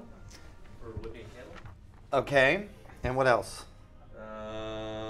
For now, that looks like that's the one that we met, that we haven't done yet. Aizu's keeping up. All right. He's like the only one who's drinking as much as me. So here we go. That means that Iga needs to whip a candle. All right. We could not find a whip. 達成したんですか？達成しました。So he will be using my belt. Objection! Do that. Hold it! Hold it! Hold it! Wait! Hold Objection! You're supposed to say, take that. Yeah, I know. Oh, yeah. I do this when passing customs in America. It's such a pain in the butt. It's just like, are my pants gonna fall down? You know, do it. Muchi みたいな感じ Do です we よ even ね。 have a candle? We have a candle. It's not even a leather belt. ろう Which そ is く、ろうそくは、おお。 We need. I want Can we get that table again? I want Aizu to hold it. To hold the candle up. Hold what? To hold the candle Oh, up okay, for. sorry. Thought you were talking about something else. Aizu hold the candle in the air and. ここに置いて、 Oh, okay, カンドルを alright. でこれを使って自分のムチテクニックでぜひ見せてください。これ割れますよ多分。He's like, we're probably going to end up breaking the glass. Okay. We should probably move. Oh yeah, watch out everybody back there. And then I think you guys should move. What hand is he? Is he right or left? 右利き、左利き。He's right-handed. All Right right. here. So he's going to be going that way? Yeah. Okay, all right. You should show everyone's like afraid now. Yeah, everybody's moving away. All over here. So, true story. I wanted to get him on Giant Bomb. We never got the opportunity. I wanted him to take one of the sticky tongues and whip candles. And this is the closest I'm going to get to it. I have to use my own belt, I guess, to achieve this. So this is also a Ben achievement. You can't practice. Oh. Okay. Oh. Okay. Oh. Are you ready? Wait for me. Aizu was saying he should light the candles. He was like, no, you're going to catch us on fire. Are we ready? This is, you get to see Iga's actual candle whipping technique. I'm afraid I'm the closest to the action. I This know. is scary. Fraser, watch your face. All right, I'm Not the covering my face. face. I'm gonna cover my face. Okay. Okay. Here we go.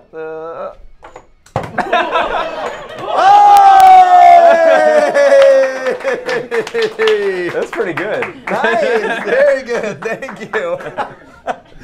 They like scooped right towards them. It was like, you got to whip some candles, finally. That's the only thing I wanted. all right.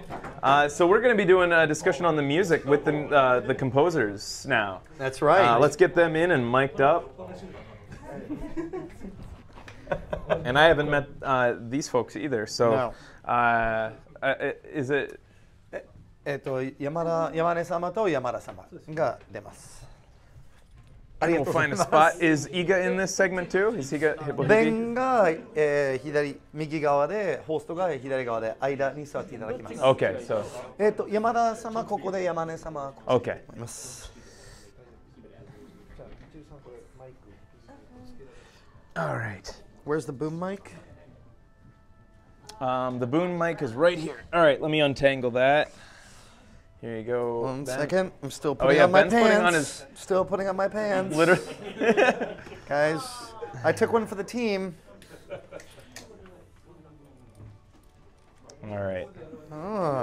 大変ですね。もうほんまにやばいですよ。もう太ってよかったなと思いますわ。このキックスタートのストレスで。はい、すみません。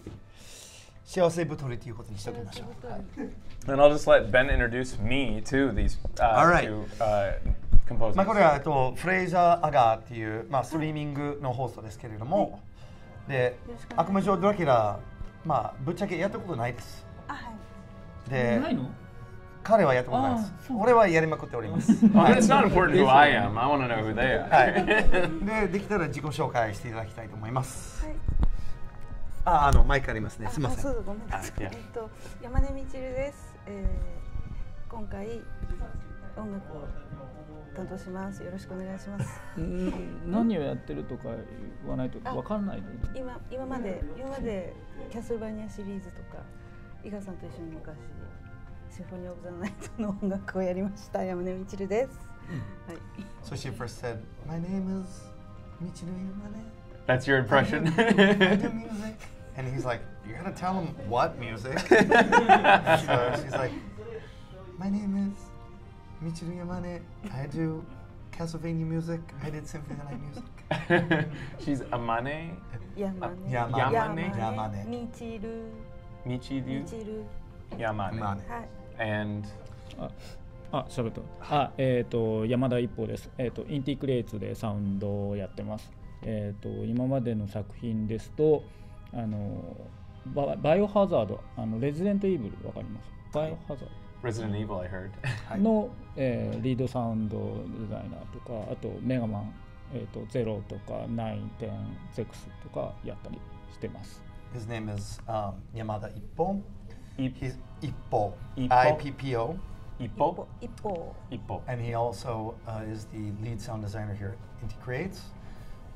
He worked as the lead sound designer on Resident Evil and Mega Man Zero, among others. That's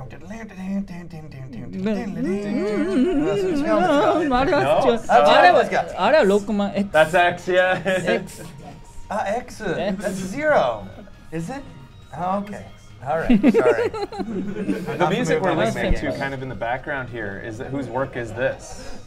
今流れてる音楽は山根さん。あ、違う？あれ？山根。今のは？あ、これ僕のか。はい。He's like, it's Yamane-san's. Oh wait, it's mine. Oh. Because we have two tracks playing in the background. I don't know the titles of them, but one is kind of like a guitar riffing, and the other one is more subdued, more like classical. Orchestrated. And that's Yamane. So we have the, and we'll play those both throughout the segment, and you'll hear both styles. Is there like a border between the two styles? Is there each taking like one half of each style for the game? その作業分担的な考えってありますか？要はオーケストラ的な担当者は山根様で、そのロック的な担当者は山田様っていうそういう分け方ですか？いや特に僕が言った方がいい？それでいい。それでいいです。まあ大まか分けてで一部私もロック作りますし、一歩さんもオケも作る。まあ役職で言えば僕がプロデューサーでリードコンポーザーなので山根さんがまあいろいろ作られて、まあそれ以外を僕が作るみたいな感じですからね。だから。It seems like they just figured it out now. Who's taking on what project? 今やっと作業分担がまあ分かってきたような感じですよね。今の話し合いでちょっと決定したような。She was saying, she's like, yeah, that's fine. You know, he does the rock, I do the orchestra. Sometimes I'll do the rock too, but you know, let's do it that way. And he's like, no. Like, he's like, listen, I'm a producer, more like, and she's like a sound composer. So she does the hard lifting, the heavy lifting, and I'll do a few tracks here and there. Okay. What style is going to be most prevalent in the game? Is there, because I'm style-wise, is it going to breathe in and out of rock and classic, or are they going to be at the same time, dependent on the tone of the level or gameplay? そのどの場面でロックを使うか、どの場面でオーケストラを使うのかっていうのは何によって決まりますか？何によって？要は背景とかエリアとか何かプロデューサーがこういう雰囲気だ。ゲームの流れですよね。シチュエーションとか演出。背景とストーリーですかね。はい。Basically, it's the background. You'll see, like, is it a dungeon or is it a church or whatever, and then the story, whether there's a dramatic scene or something that's going to occur there. That will largely determine what sort of pace, tone, music, style, etc. Right. まだ全然ね決めてないんですけど、例えばボス戦みたいなところであってもロックとは限らない。そういうところでも例えばこう荘厳な敵だったら、例えばこう前も話してたんですけど、オケモノだったり、あるいはクワイアみたいなそういう声もやりたいねって話もあって、なんかわかんないけど天使みたいなこう敵が出てきたらそんなのもかっこいいじゃないですか。だからそれはもうバリエーションに合わせていろいろチャレンジしてみたいと思います。はい。So he was saying, yeah, you know, when you think of a boss, a lot of people associate a boss battle with rock and roll. And he's like, that's not necessarily the case. Sometimes you want to mix it up. Sometimes, who knows, maybe you're fighting an angel type boss, and that's where you use a choir to do the background music. So just doing things like that that's very flexible makes a lot of times the music fun. Interesting. We didn't offer a drink. 飲み物はいかがですか？みんな大体アルコール入ったものは飲みまくってるんですけれども。私赤ワインいただきます。She wants she's the red wine. She wants the red wine. Could I get a beer? ありがとうございます。Beer, yeah. So I want to know more about their body of work previous to this project, like the history, like what got, I guess, from like a brief history of their careers from beginning to now. それでしたら伊賀様ちょっと乾杯しましょうか。はい、乾杯。乾杯。There you go. Two red wines. 乾杯。The OGs, the original gangsters with the red wine. 今までのキャリアについてちょっと軽く語っていただきたいんですけれども、どういうゲームをやってどのタイミングでフリーランサーになって、最近のやったタイトルとか軽く。はい、コナミに20年間いまして、それで2008年に、フリーランスになりました。コナミにいる間はキャスルバラナミアシリーズ、それから水湖伝とかサッカーとか、あと初期の頃は五右衛門とかツインビーとかレトロゲームもやりました。それで、フリーランスになってからはスカルガールズというのを長くやってまして、最近終わったんですけれども、あとは、今は少し映画とかアニメとかゲーム以外の仕事も少しずつしています。So, she was at Konami for 20 years and worked on things like Goemon, Magical Ninja, I think Goemon was the title in the West. Also on Twin Beam, and then later Suikoden, very popular RPG series. Went freelance in 2008, and her most recent title is Skullgirls. Oh, Skullgirls. Is that common in Japan to have to go freelance, or is that? フリーランスになるっていうのは普通ですか？それともなかなか日本のゲーム業界の中で音楽の方はしないんですか？いや、多いと思う。今多いと思います。昔はなんて言うんでしょう、会社にいないと会社独自の開発方法とかあったから、みんな会社でプログラムの人と近い感じでやってましたけど、今はもう普通の音楽作るのとそう変わらないので、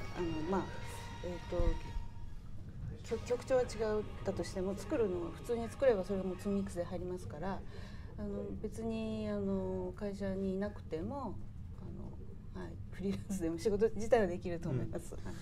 Yeah, a long time ago, you had to be in the company. There was like special chips and tasks, and you had to tie in with the whole team in order to be able to make the music. But now, you really are making like music, just like normal music, and so you can do that at home, freelancing, much easier. So there's probably a wider number of musicians that have gone freelance in the gaming industry than there were 10 years ago.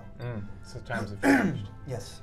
And I want to know about your career as well. じゃあ山田様の今までのキャリアについて語っていただきたいんです。僕は最初カプコンにいまして、さっき言ったバイオハザードとか、あといろいろちょこちょことコンシューマー系のタイトルにいくつか10本ぐらいかな関わっていて、でその後、みんなとインティクリエイツの創設になりまして、そこからずっと今までインティクリエイツでサウンドやってます。でインティクリエイツのサウンドはほとんど関わってまして、インティクリエイツでやった先ほど出たガンボルトもそうですし、あと6万系とか、あと日本のアニメーションをゲームにしたものが多くて、クレヨンしんちゃんとかドラえもんとかケロロ軍曹とかいろいろあるんですけど、そういうものをやってきました。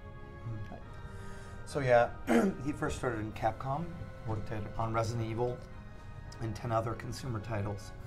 Then after that came to Inti, and he was one of the founding members. He's worked on pretty much all of the Inti Creates music in all their games. So Gunvolt is a good example. A lot of the Mega Man sort of titles too. So he is the music ace that they have here. And a lot of times they also do titles that are based on other movie or cartoon IP like Crayon Shin-chan, あと何でしたっけ? Doraemon, another famous IP, etc. did they specifically target their careers towards video game composition, or was that just by happenstance that they ended up like they went into music and then just happened to get jobs in video games? ゲームが好きでゲーム業界に入ったのか、それともたまたま音楽が好きでゲーム業界の流れに乗って入ってしまったのか。どうですか？私は、ゲームはしてました。仕事する前も学生の頃から少ししてて、好きは好きだったんです。それででもその頃は仕事になるとは思ってなくて、音楽が好きで音楽の勉強をしてまして、それで学校卒業する時にたまたまゲーム会社がその音楽大学卒業の人を採用するような時代になってきて、それまではプログラマーさんが適当に作曲して入れてたと思うんですけど、私の頃にたまたまなって、それでタイミングよく、はい、で仕事になりました。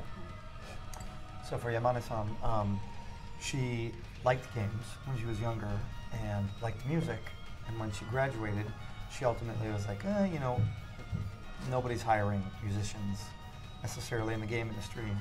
So she just kind of looked around, and there was a company that was actually hiring them, and so she tried out, and they hired her, and she was surprised. So basically, the cards, they fell in the right place for her to be able to work at a game company. So that was something that she really wanted to do. Right, and 僕はもうゲーム好きでしたね。ゲームが好きで、もうゲームの音楽はずっと追っかけてたのと、あとその頃ちょうどコンピューターミュージックが流行ってきて、僕の小さい頃に MIDI っていう企画ができたんですね。なのでコンピューターでいろいろゲーム音楽が作れるっていうのがあったので、ゲームも好きだったし、そのコンピューターミュージックも好きだってことでコンピューターミュージックをいっぱい作ってて、でこの業界に入ったのは多分偶然です。他の会社もカプコン以外も受けてるんですけど、他の会社は企画で受けてたりしたので、たまたまカプコンは音楽で受かっちゃったので、今まで音楽の道を続けてきちゃったって感じですね。He said, you know, he loved games. He loved music. Back when he was younger, there was MIDI. MIDI was a kind of music that you could create on computers, and it was a big boom that was happening. And he really liked it. But he said when he was younger, and he could have like gone anywhere. And he actually got a few offers from companies to be a planner and plan games. But with Capcom, he got the offer to do music, and he's like, it just happened that I went in that direction, and that kind of determined my whole life from that point. What games do they play games now, and what is their favorite game? 今ゲームやってますか？そして一番好きなゲームとは？今？はい。今はね、あんまりやってないんです。やってないんですけど、昔はシューティングゲームが好きでしたね。具体的にと言いますとパロデュースとかグラディウスとかやってました。それからテトリス。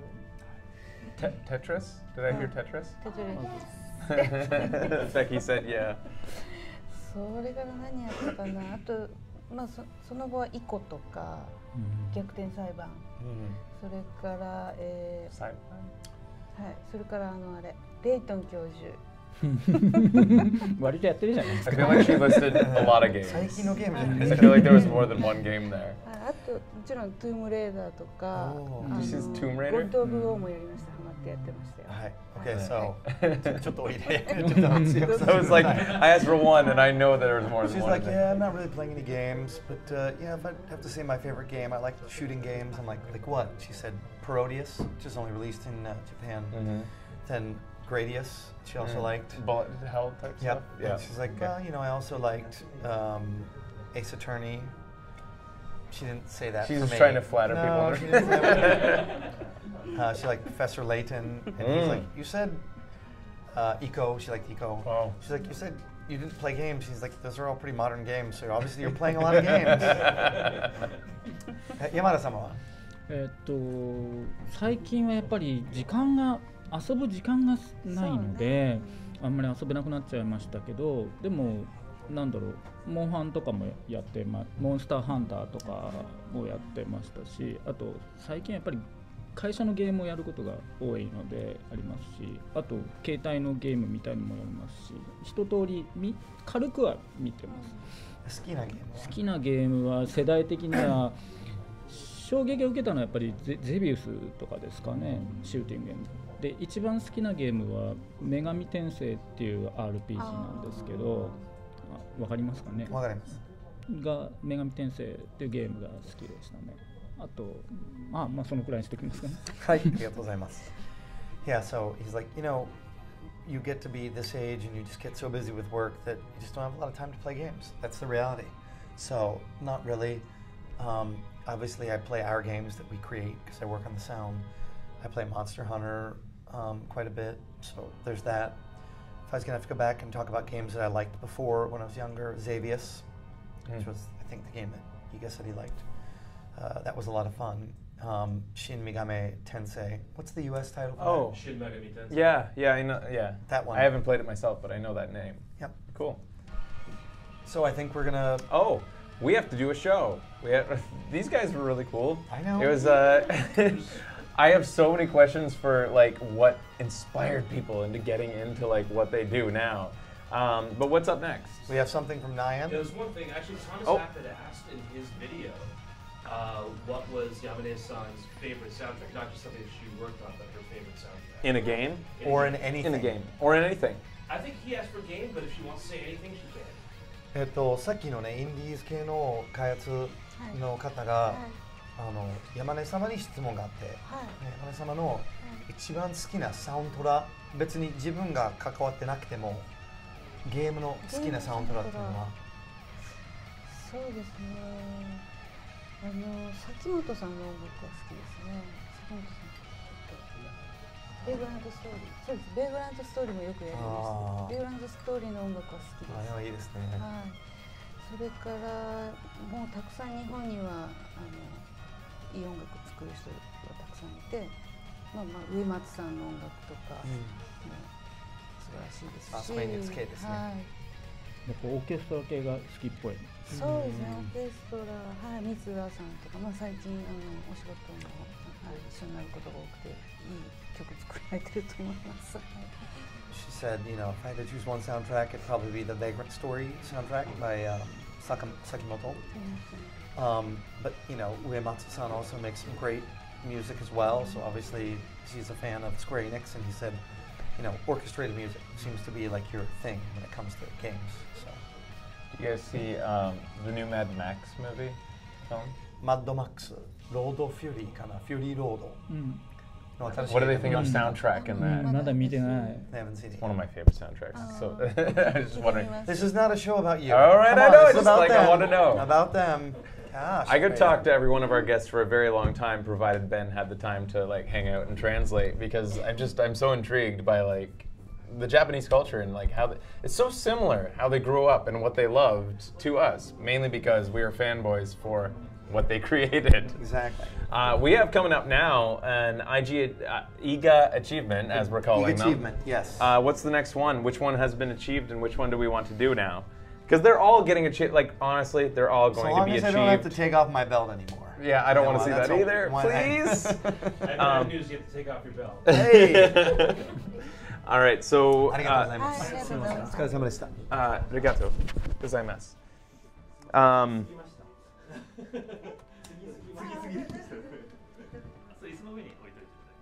All right, so what's the next achievement? He's got nothing. But we will.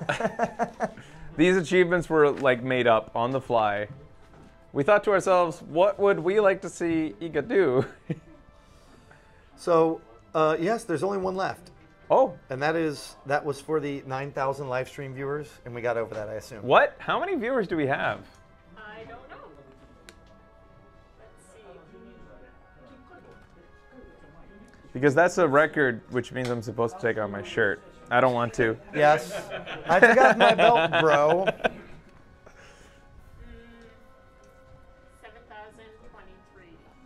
Oh, we went down, so we achieved it, and then we went down. That's since right. then. We definitely achieved it, and then we went down. So we hit the heights. So 伊賀様、最後の伊賀アチーブメントですけれども、牙を入れて、これから15分ぐらい牙入れたまま話さないといけないし、赤ワインも飲まないといけないんですよ。大変なんだけどな。Here we go. I know where those teeth He's going have to been. drink wine with.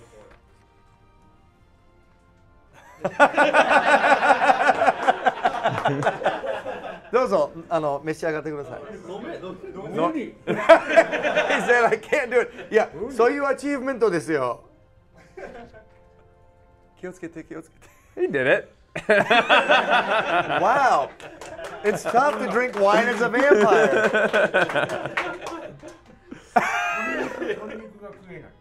It's like I can certainly not eat chicken. As a bonus, could he say die monster with them in? 大モンスターをこれ入れたまま言ってください。はい。大モンスター。Awesome. But like, he's the I'm monster. He's the monster. I'm basically telling myself to die. Yes. All right, and now we're going to move on to, we're going to watch a fan art reel.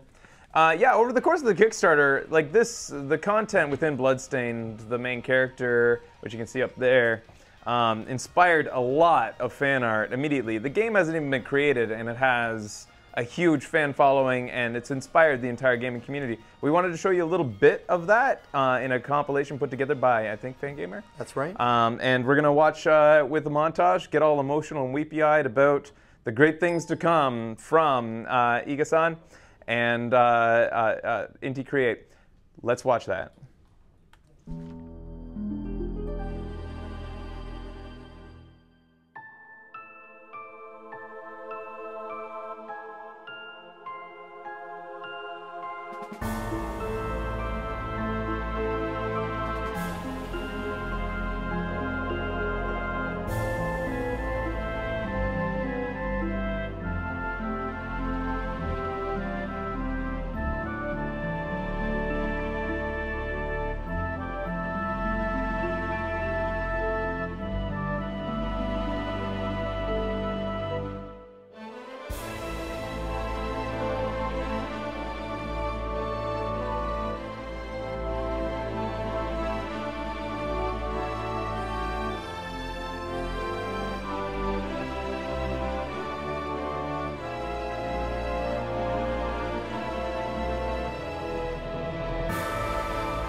guys, welcome back. Here we are. We're just hanging out. It's been really informal, probably the least formal thing I've experienced in Japan so far. Everybody's eating like KFC and drinking wine before noon, drinking beer.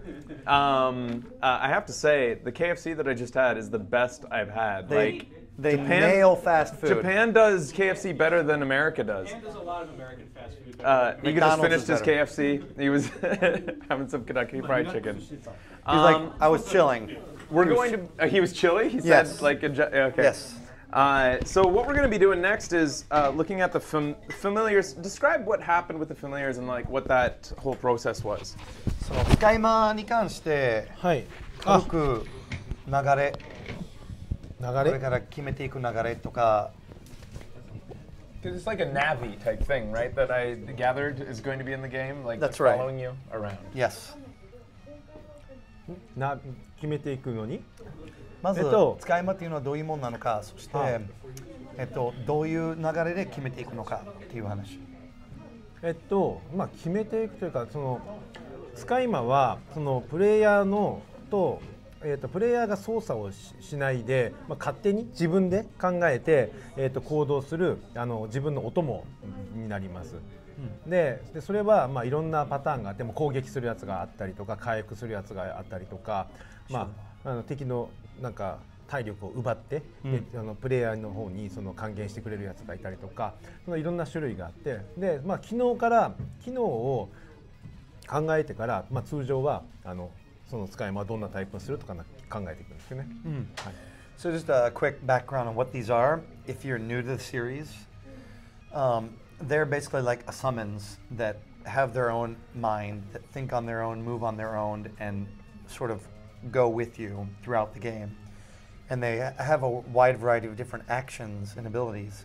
Some can tell you where secrets are, some can steal the life force of enemies, some are pure attackers, some may defend you, etc., etc. So we're not deciding, like this isn't determining the summon or the familiar, there's going to be multiples? That's right. Okay. But of these four, the idea is that the two that were voted on most popular by the backers, that's how we'll narrow down the set from 4 to 2, and then of those two, Iga will choose as the creator which one will be in the game. Okay. So we're killing off familiars. We're killing off 3 more familiars. Than we're They will be unfamiliar to us. So we're looking great stuff, man. You're in the wrong business. So what we're looking at Take that! We're looking at the candidates. I have to, just a quick background. When I found out that I was communicating with Ben before I even knew that he was the voice of Phoenix Wright, and then Becky had to tell me, and I got all starry-eyed. I was like, oh my God. Then I met him, and it wasn't a big deal at all. Hey! It really, you should never meet your heroes. That's true. So we're looking at the candidates here? That's right. So let's get one line of explanation behind all of them from the creator, yes? じゃあちょっと軽く説明していただきたいんですよ、一個一個。これは、どっちかというと能力的なものを考えているというよりも、まず最初に今回その、バッカーの方に選出してもらうにあたって外見上をまず考えたんですね。で、4種類考えまして、これは面白いタイプです。So, usually you start out thinking about what a summon what a familiar would do in the game based on its ability. You first nail down the ability and then you build out the art from there. But for the backers, we wanted to come up with 4 different art pieces. So I needed a key theme to describe each of the 4 different types.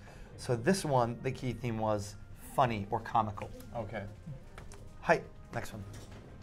で、これは怖いやつを、考えたときに、まあ骸骨だよなとか言いながら、これ僕が最初に下書きというかデザインして、それを夏目さんに綺麗にクリーンアップしてもらったんですけど、これは怖いっていうイメージで作ったやつですね。And this one, the key word was scary. And so when you think of scary, you think of like a skeleton or something dead. And Iga actually did the actual base sketch, and then Natsume built out the actual familiar from there. Right. I thought I heard the word kawaii. Kawaii means scary. Kawaii means cute.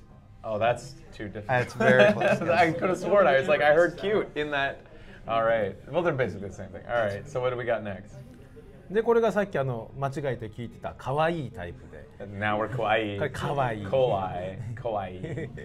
可愛いタイプで、僕がデザインした時にはなんか天使の羽みたいなのくっついてたんですけど、羽よりも花の方がもうちょっとデザイン的にも面白いって言ってもういろいろ変えてもらって、それは五十嵐様のご指示ですか？いや違います。夏目さんがアイデアとして出してくれて、あいいねいいねって言って相変わらずいいねと言いながらこれを作ってもらって。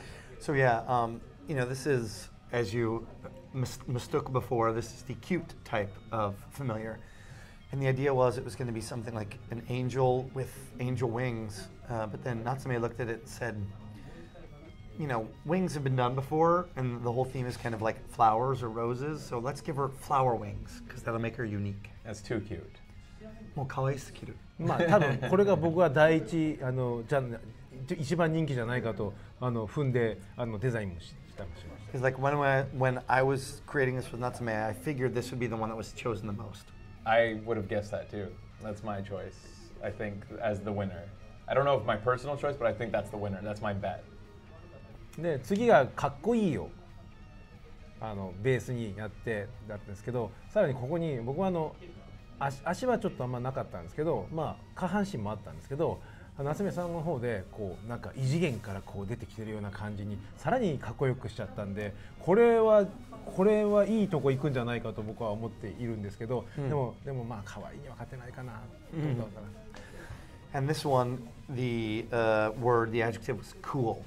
Oh. And he's like, initially I designed it without any legs, and then Natsume looked at it and said, what if it was like kind of coming out of a different dimension, and added this dimensional portal thing around it. And I'm just like, wow, that's pretty badass. So, you know, I figured... You said badass in Japanese? Yes. Oh. And he said, you know, I figured it would, you know, be very popular, but probably not as popular as the cute type. Mm. And that's the two finalists, is the cute type and the badass type. Oh, we don't know yet. So Matt is over there. He's got the numbers. Do you actually have solid numbers, specific data numbers? Uh-oh, Nyan has them. Nyan does. I think I got them too. これあれですかね、こうみんな見てる前の人は。Yes.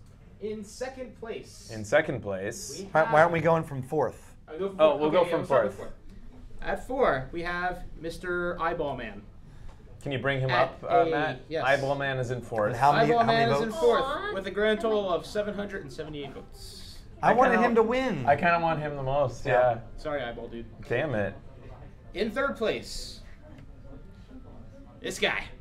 He's the... Mr. Skeleton Reaper Scary. Man. Yeah. Scary guy. Scary guy. With a grand total of 1,740 votes. These are backer votes Wow, yes. only? Yeah. Wow, man. Eyeball guy got blown away by everybody. everybody. Man, not even close. He got the He had a zipper mouth. It was so cool. In second place, with a grand total of 2,262 votes, is Cute. Cute didn't win. I'm surprised. Cute flowers. I thought she would be the winner.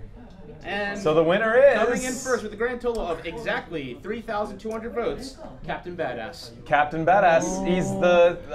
これなんだ。はい。でも伊賀様のゲームです。はい。でバッカーは伊賀様が Everybody's laughing but me. 作りたいゲーム I have no idea what just なの happened. で別にバッカーがかっこいいキャラを選んだとしても伊賀様はそれを却下して可愛い系のキャラを選んでもいいです。ただそのどっちかを選ばないといけないです。でもね、もともと俺が全部デザインしてるからこれ。はい。全部デザインしてるからどれが来ても大丈夫なようにやってるわけですよ。はい。ね、これはバッカーの意見を。Oh, he's determining. いやでもこれもったいないね。It's a tough choice. もったいないですよね。もったいないね。その花の翼っていうか。ね、もったいないね。もったいないけどこっちかっこいいよ。超かっこいいよ。だってそのキーワードですもん。そうだよ。そうそうだよ。あ、そうか。意外とバッカーさんたちはあれだね、単純です。単純というか、単純というか、かっこいいもの好きなんだね。可愛いのやつよりも。海外の人って大体そうですよ。そうなんだ。かっこいいもの好きです。What are these ruminations? So he's saying, he's like, well, actually, I designed all of them, so I guess any of them can win, and it's cool with me. And he said, oh, but they really like the cool type, huh? And I'm like, yeah, like most Westerners are about the cool. It's cool is number one. Why wasn't there a kappa in there? カッパのあれはないのですか？なんでですか？カッパはさっきビスマークカッパ3世はなんで出なかったんですか？カッパだってさっき思いついたんだもんだって。He said, because I had that epiphany an hour, 2 hours ago. It's just too late. It didn't make it here. Last minute entry. We could just draw a kappa. まあでもこれからゲームに入れてもそうね、ビスマークカッパ3世が入っても大丈夫です。Just throw all the rest out. So do we have to flip a coin since he seems to be split? どうやって決めるんですか？いやもうバッカーさんの意見をまあ尊重してこいつですよね。はい。名前考えてないや。ビスマーク騎士3世。なぜそこで日本語になってるのかという。He said, well, you know what? Since I love them all, I'm just going to go with what the backers, what the fans chose, and that means we're going to go with this guy. And he's like, and by this guy, I mean, I don't have a name. So, there you go. That is your winner. So the winner is Cool Knight Night Guy. Portal Man, dude. Everybody. So he's going to be the guy that. So he's going to float behind the hero, or as a summons, yes. As a summons. As a familiar, yes. Right. So you can be seeing a lot of that guy. Hopefully not as annoying as Navi. So. Hey! Hey! Hey!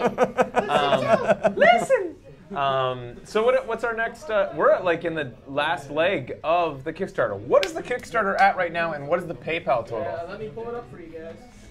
Matt's getting us the numbers. So I will tell you about the PayPal stuff, and that is from the head office, where we get all of these super interesting this was head PayPal office. numbers. Is apparently they're continually fluctuating to the point where it looks like they go up and down, and it's you don't get a final number until probably an hour or two after the stream is over. Okay. So we cannot give you that number. We just know it's above that number. Full screen on us. Okay. I'll get the numbers right.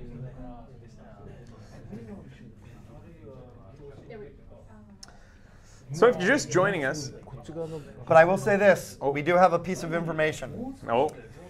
That if you include PayPal, we have surpassed Veronica Mars, the number 7 biggest Kickstarter. That's not a natural number. That's with PayPal, but still super impressive. I never liked Kristen Bell, anyways. I love Kristen Bell. She's awesome.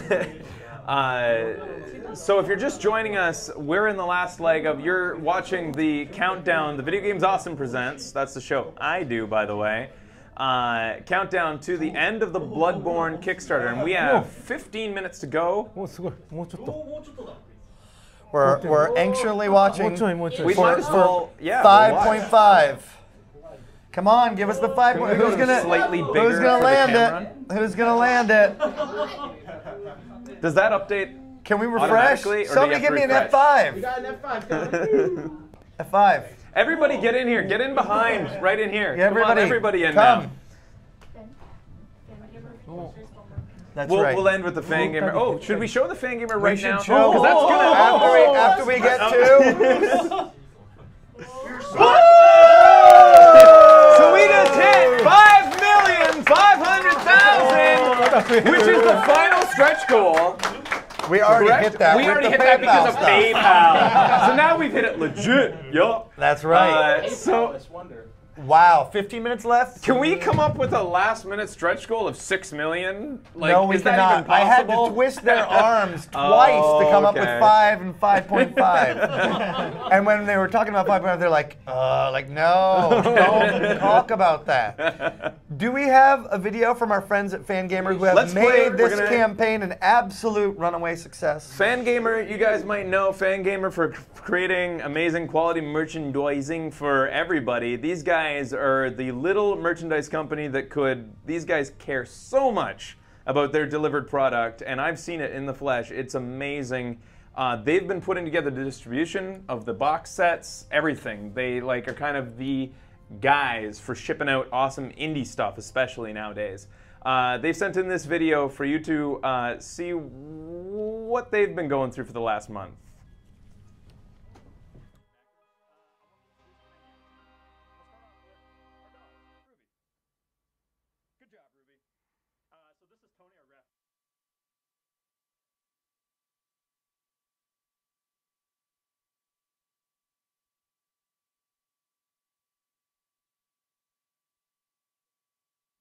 Just wait a second, guys. We're just booting it up.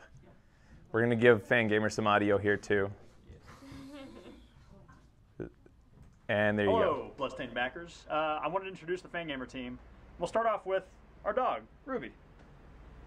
Good job, Ruby. So this is Tony, our ref designer. So Tony, did you have anything interesting from the campaign you wanted to remember? I had a lot of fun making the campaign and doing all the campaign graphics for everybody. Late nights. Yeah, late nights. There was a 24-hour long session, that's for sure. Bloodstained fans are crazy. We couldn't update those achievement graphics fast enough. It's crazy. So this is Steve. Steve managed all of the video stuff. Hi there, folks. And he was also Steve. Ah, I'm Steve. Oh boy, this has been crazy. So many crazy late nights, staying up, working on After Effects, messing with keyframes. Man, the first night when we launched the Kickstarter, we were awake for like 40 hours straight, just jacked on adrenaline. It was so insane. We were ready to punch something and then hug it. Oh my gosh, yeah. So anyways, fun times. Oh yeah, quick funny story. When we were at the Twitch studios right before the Kickstarter launched, they let us raid their free food, which is great. Anyways, there's a sparkling mineral water energy drink called Highball that was there, and I guess that's also a name of a popular alcoholic beverage. So when Iga went up to the cooler and said, "Hey guys, look, I'm drinking a Highball at work," that was pretty funny. So next is Ryan Allier, our developer, programmer, master extraordinaire. Ryan was responsible for SworderWhip.com. Right, so we launched SworderWhip.com a week before the campaign as kind of like a little teaser site or something like that. We're so amazed by the type of response that we got for that. We got over 2 million votes on SworderWhip.com. Actually, I think we got 2.5. 2.5, yeah, so. Something like that. So we got so many just all these inputs, and it was just an interesting technical challenge because you didn't have to log in or anything at all to use the website too. So we had to make sure that the site stayed up for all the thousands of people who are using it at any given second too, right? And then Sword came up for the win at the last. Oh yeah, Sword won at the last moment too. So that was an interesting. Yeah, it was like whip all the way. It was whip all the way until like Sword. Like, yeah, it was. Sorry, Sword. Yeah, it was just so interesting to Whip. watch the numbers on that campaign. All right, and up next we have Dan Moore. This is the guy responsible for making the updates interesting.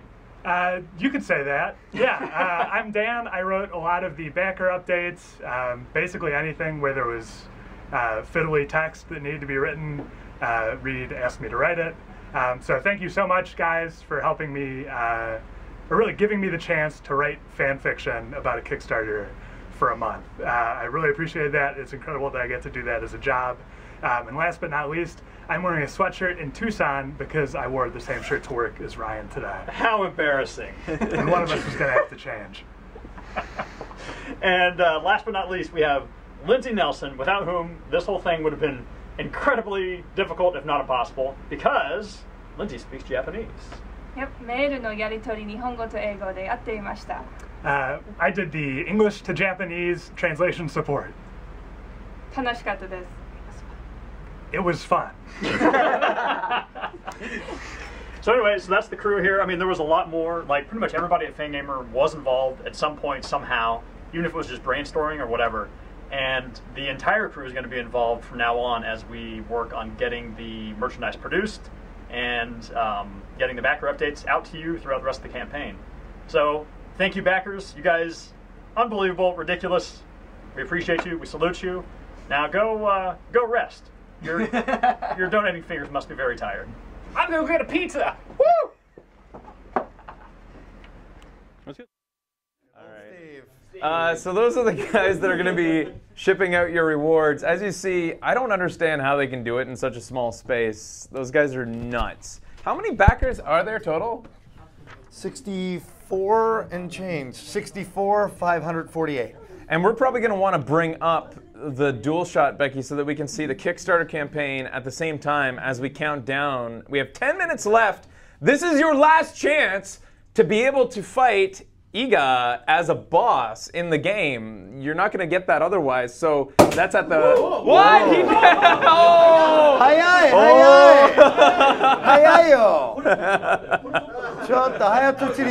Premature champagne. Premature champagne in the office. Oh no, that was... These Japanese are so impatient. Get a little chicken in them and they go crazy. That was supposed to be Iga's thing. So I would like to say thank you before we do the final countdown.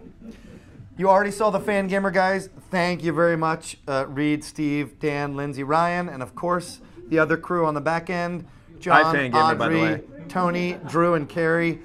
Again, amazing job. They were also pulling like 18-hour days, and I could not have annoyed them or bothered them any more than I think I did. But thank you for bearing with me. Thank you very much, Scout, for making the initial Twitch stream possible. You were awesome, and watching you blow through Symphony of the Night was eye-opening. Was absolutely amazing. Poemeto CX and the Speed Gamers. These were two Twitch streamers that helped out Fangamer a lot. Make sure we got the stream up and running and everything working fine. Mega64 guys, I still watch that video and laugh every time. Again, 8-4 personally to Mark McDonald, Hiroko Minamoto, John Ricciardi, J.J. Epperson, and Django, and all the other fine folks over there. Without you, I never would have met Iga, and this never would have been possible. Way forward, Matt Bazon, Voldy Way, of course. Fantastic games, and thanks for being a part of this. At chair, Donald Mustard, Laura Mustard. Was great to have you on the opening stream. Fantastic to see how you built out that game. Axiom Verge with Thomas Happ. Yacht Club Games, Shannon Hata Keda, I probably messed that up. Armature, who has a lot of porting responsibilities ahead of you, but are also incredible creators, and you're going to see a lot more of in the near future. That's Jack Matthews, Todd Keller, Mark Passini. Nigoro with Nakamura-san and Naramura-san, arigatou gozaimashita. Epic, Taka Kawasaki here in Japan, and of course Jay Wilbur over in America. Thank you for our support, especially Unreal Engine 4 is going to make this game absolutely awesome. With Microsoft, Chris Charla, and of course Brian Silva from Sony. This has been a fantastic campaign because Iga is so awesome and has had so much support. So thank you very much, everyone. So we're in the last 5 minutes now. And everybody give a round of applause for all those people, actually, he just listed off.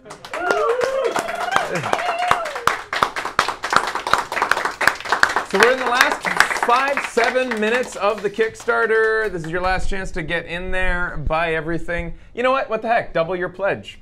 Where is the Iga Venture? Because he's not going to smash a wine glass. Oh yeah. Nothing. So if nobody goes for the Iga Venture, or if we hit 6 million, he'll smash a wine glass. 6 million or an Iga Adventure picked up from the backing, but I mean refresh. If we get 180,000 in the next 7 minutes, then we beat Veronica Mars naturally. Okay, so if 180,000 in the next 6 minutes, $180,000. Iga will smash a glass, or if somebody picks up the Iga Adventure, which shall we do an Iga Venture check? Iga Venture check. Right, check it out. Make sure that it's see if we've had it. 5 minutes. We scrolling. Wow. Look at all those stretch goals. 2 left. Nope. No wine glass. No wine glass yet. Wine glass. So you've got 180,000 in the next 5 minutes, or an Iga Adventure picked up. I'll tell you what. Then we can drink the wine instead of smashing it. Yeah, right? We'll just chug it. Well, that works for me too. That works for me too. Yeah, it'll work. All right. We've got a full house here. So I think that now that it's almost over, I think we need to get a comment from the man himself. Actually, you know what? Actually, I have 2 quick stories. Okay. I'm going to take up 2 minutes. The first is when we did the Twitch stream, there was a gentleman there who said that himself and 2 other friends met and became friends through playing Symphony of the Night. It was very sad to hear that one of their friends unfortunately passed away, a very young man. And we were told at the Twitch stream that because of that, the 2 remaining friends chose to buy the portrait and put their deceased friend in the game itself to make him live on forever, so to speak. This is gaming culture. This is what gaming has become. When I saw Iga, I was translating at the time, listening to the story, and just the gravity of seeing that his legacy had created friendships in places that he didn't even know and had stuck with people. It really hit him, just how heavy that was. And the last, on a lighter note, would be that when we were doing the Twitch stream, and all the money was coming in, and Colin at Kinda Funny Games, also a shout out to those guys, Greg Miller too, awesome guys, were doing it. Colin said to me, hey, we're at $750,000. And I was excited because, as you said, I care about the money. And I said to Iga, hey, $750,000, aren't you happy? He was trying to beat a boss in Shovel Knight, and he said, yeah, that's great, but I got to beat this boss. Which shows what sort of person he is. While all this money is great, he is so focused on making the best game ever, and that is what makes Iga special. Iga is a special guy. I wanted to see what he's thinking at this last. Is he nervous? Does he care so much to smash the wine glass that he's that he's nervous that we're not going to hit it? 今どんな気分ですか？あと3分しかないんですけれども。いやもうなんかね、ビデオゲーム部門でもうぶっちぎりの1位になったじゃないですか。はい。ね、かかってこい。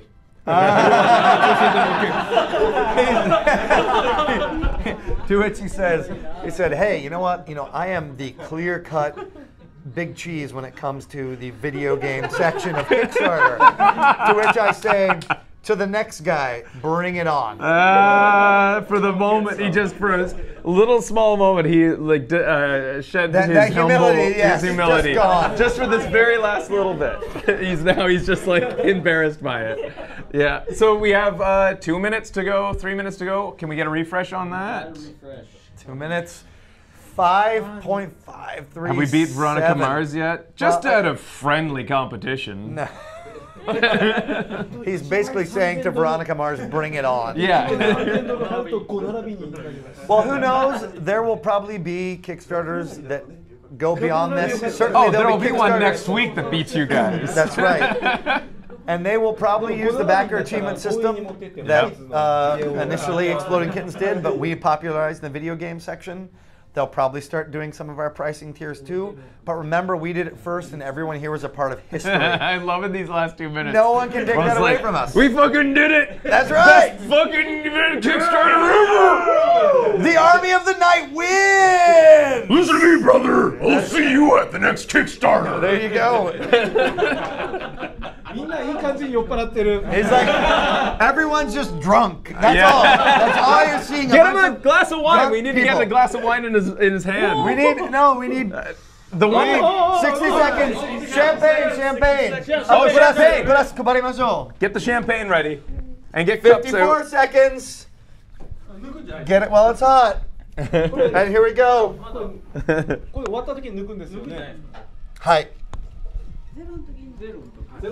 We will continue to pour the wine after the 40-second 39. でもカウンターもしましょうね、10から。ぜひ。So we're going to do a countdown, everyone, from 10. ありがとうございます。This is called a cracker, but it's not a cracker you eat. It's a celebratory cracker. That's right. A celebratory I learned cracker. so much from you, Ben. Welcome. I don't know how I would survive in Japan without you. Here we go. 10, 9, 8, 7, 6, 5, 4, 3, 2, 1.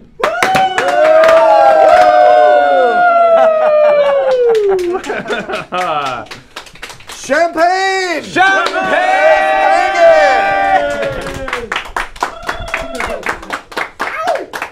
Shouldn't he have to drink the champagne with the vampire teeth in? Yeah. Vampire teeth. Isn't this like a secret bonus This Iga is the, yeah, you achievement. guys did it for being awesome. This is the secret Iga achievement. We calibrated and measured the awesome in the chat. You guys were amazing today, those viewers who tuned in today. Thanks for tuning in. I want to thank my mod team who wrangled that entire huge swath of people that came in today. We set records for our channel. This is Video Games Awesome. You can follow us on Twitch here, or you can check us out on YouTube.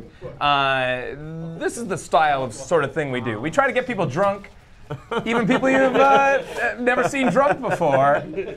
And I want to thank everybody who came out and watched today, and everybody who helped with the stream as well. Ben, thanks for inviting us. Fangamer, thanks for inviting us. Champagne in a plastic cup. That's how we roll. Inti Creates, thank you for being our host. Oh, our pleasure. Thank you. Aizu, thank you for being the host. Thank you.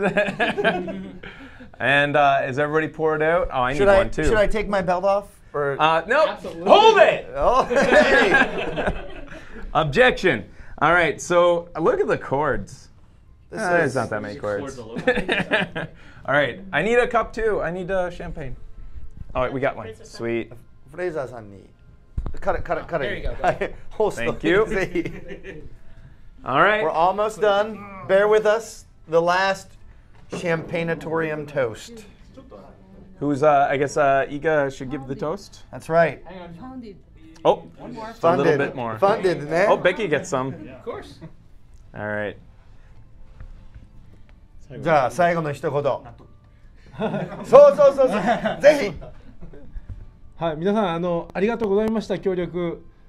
今回のキックスターターで一番最初に何か言ってましたよね。何か言ってました。何でしたっけあれ。はい。納得がいきました。はい。納得がいきましたって。ありがとうございました。ちょっと通訳させてくださいね。ノリ悪いタイミング申し訳ないです。So he said, in his Kickstarter campaign video, he takes the wine glass, smashes it on the ground, and says, "I don't buy this shit. You know, the publishers are wrong." And he just said, "But you bought this shit." So there you have it. Kanpai. Cheers, guys. Awesome. Very awesome. Cheers.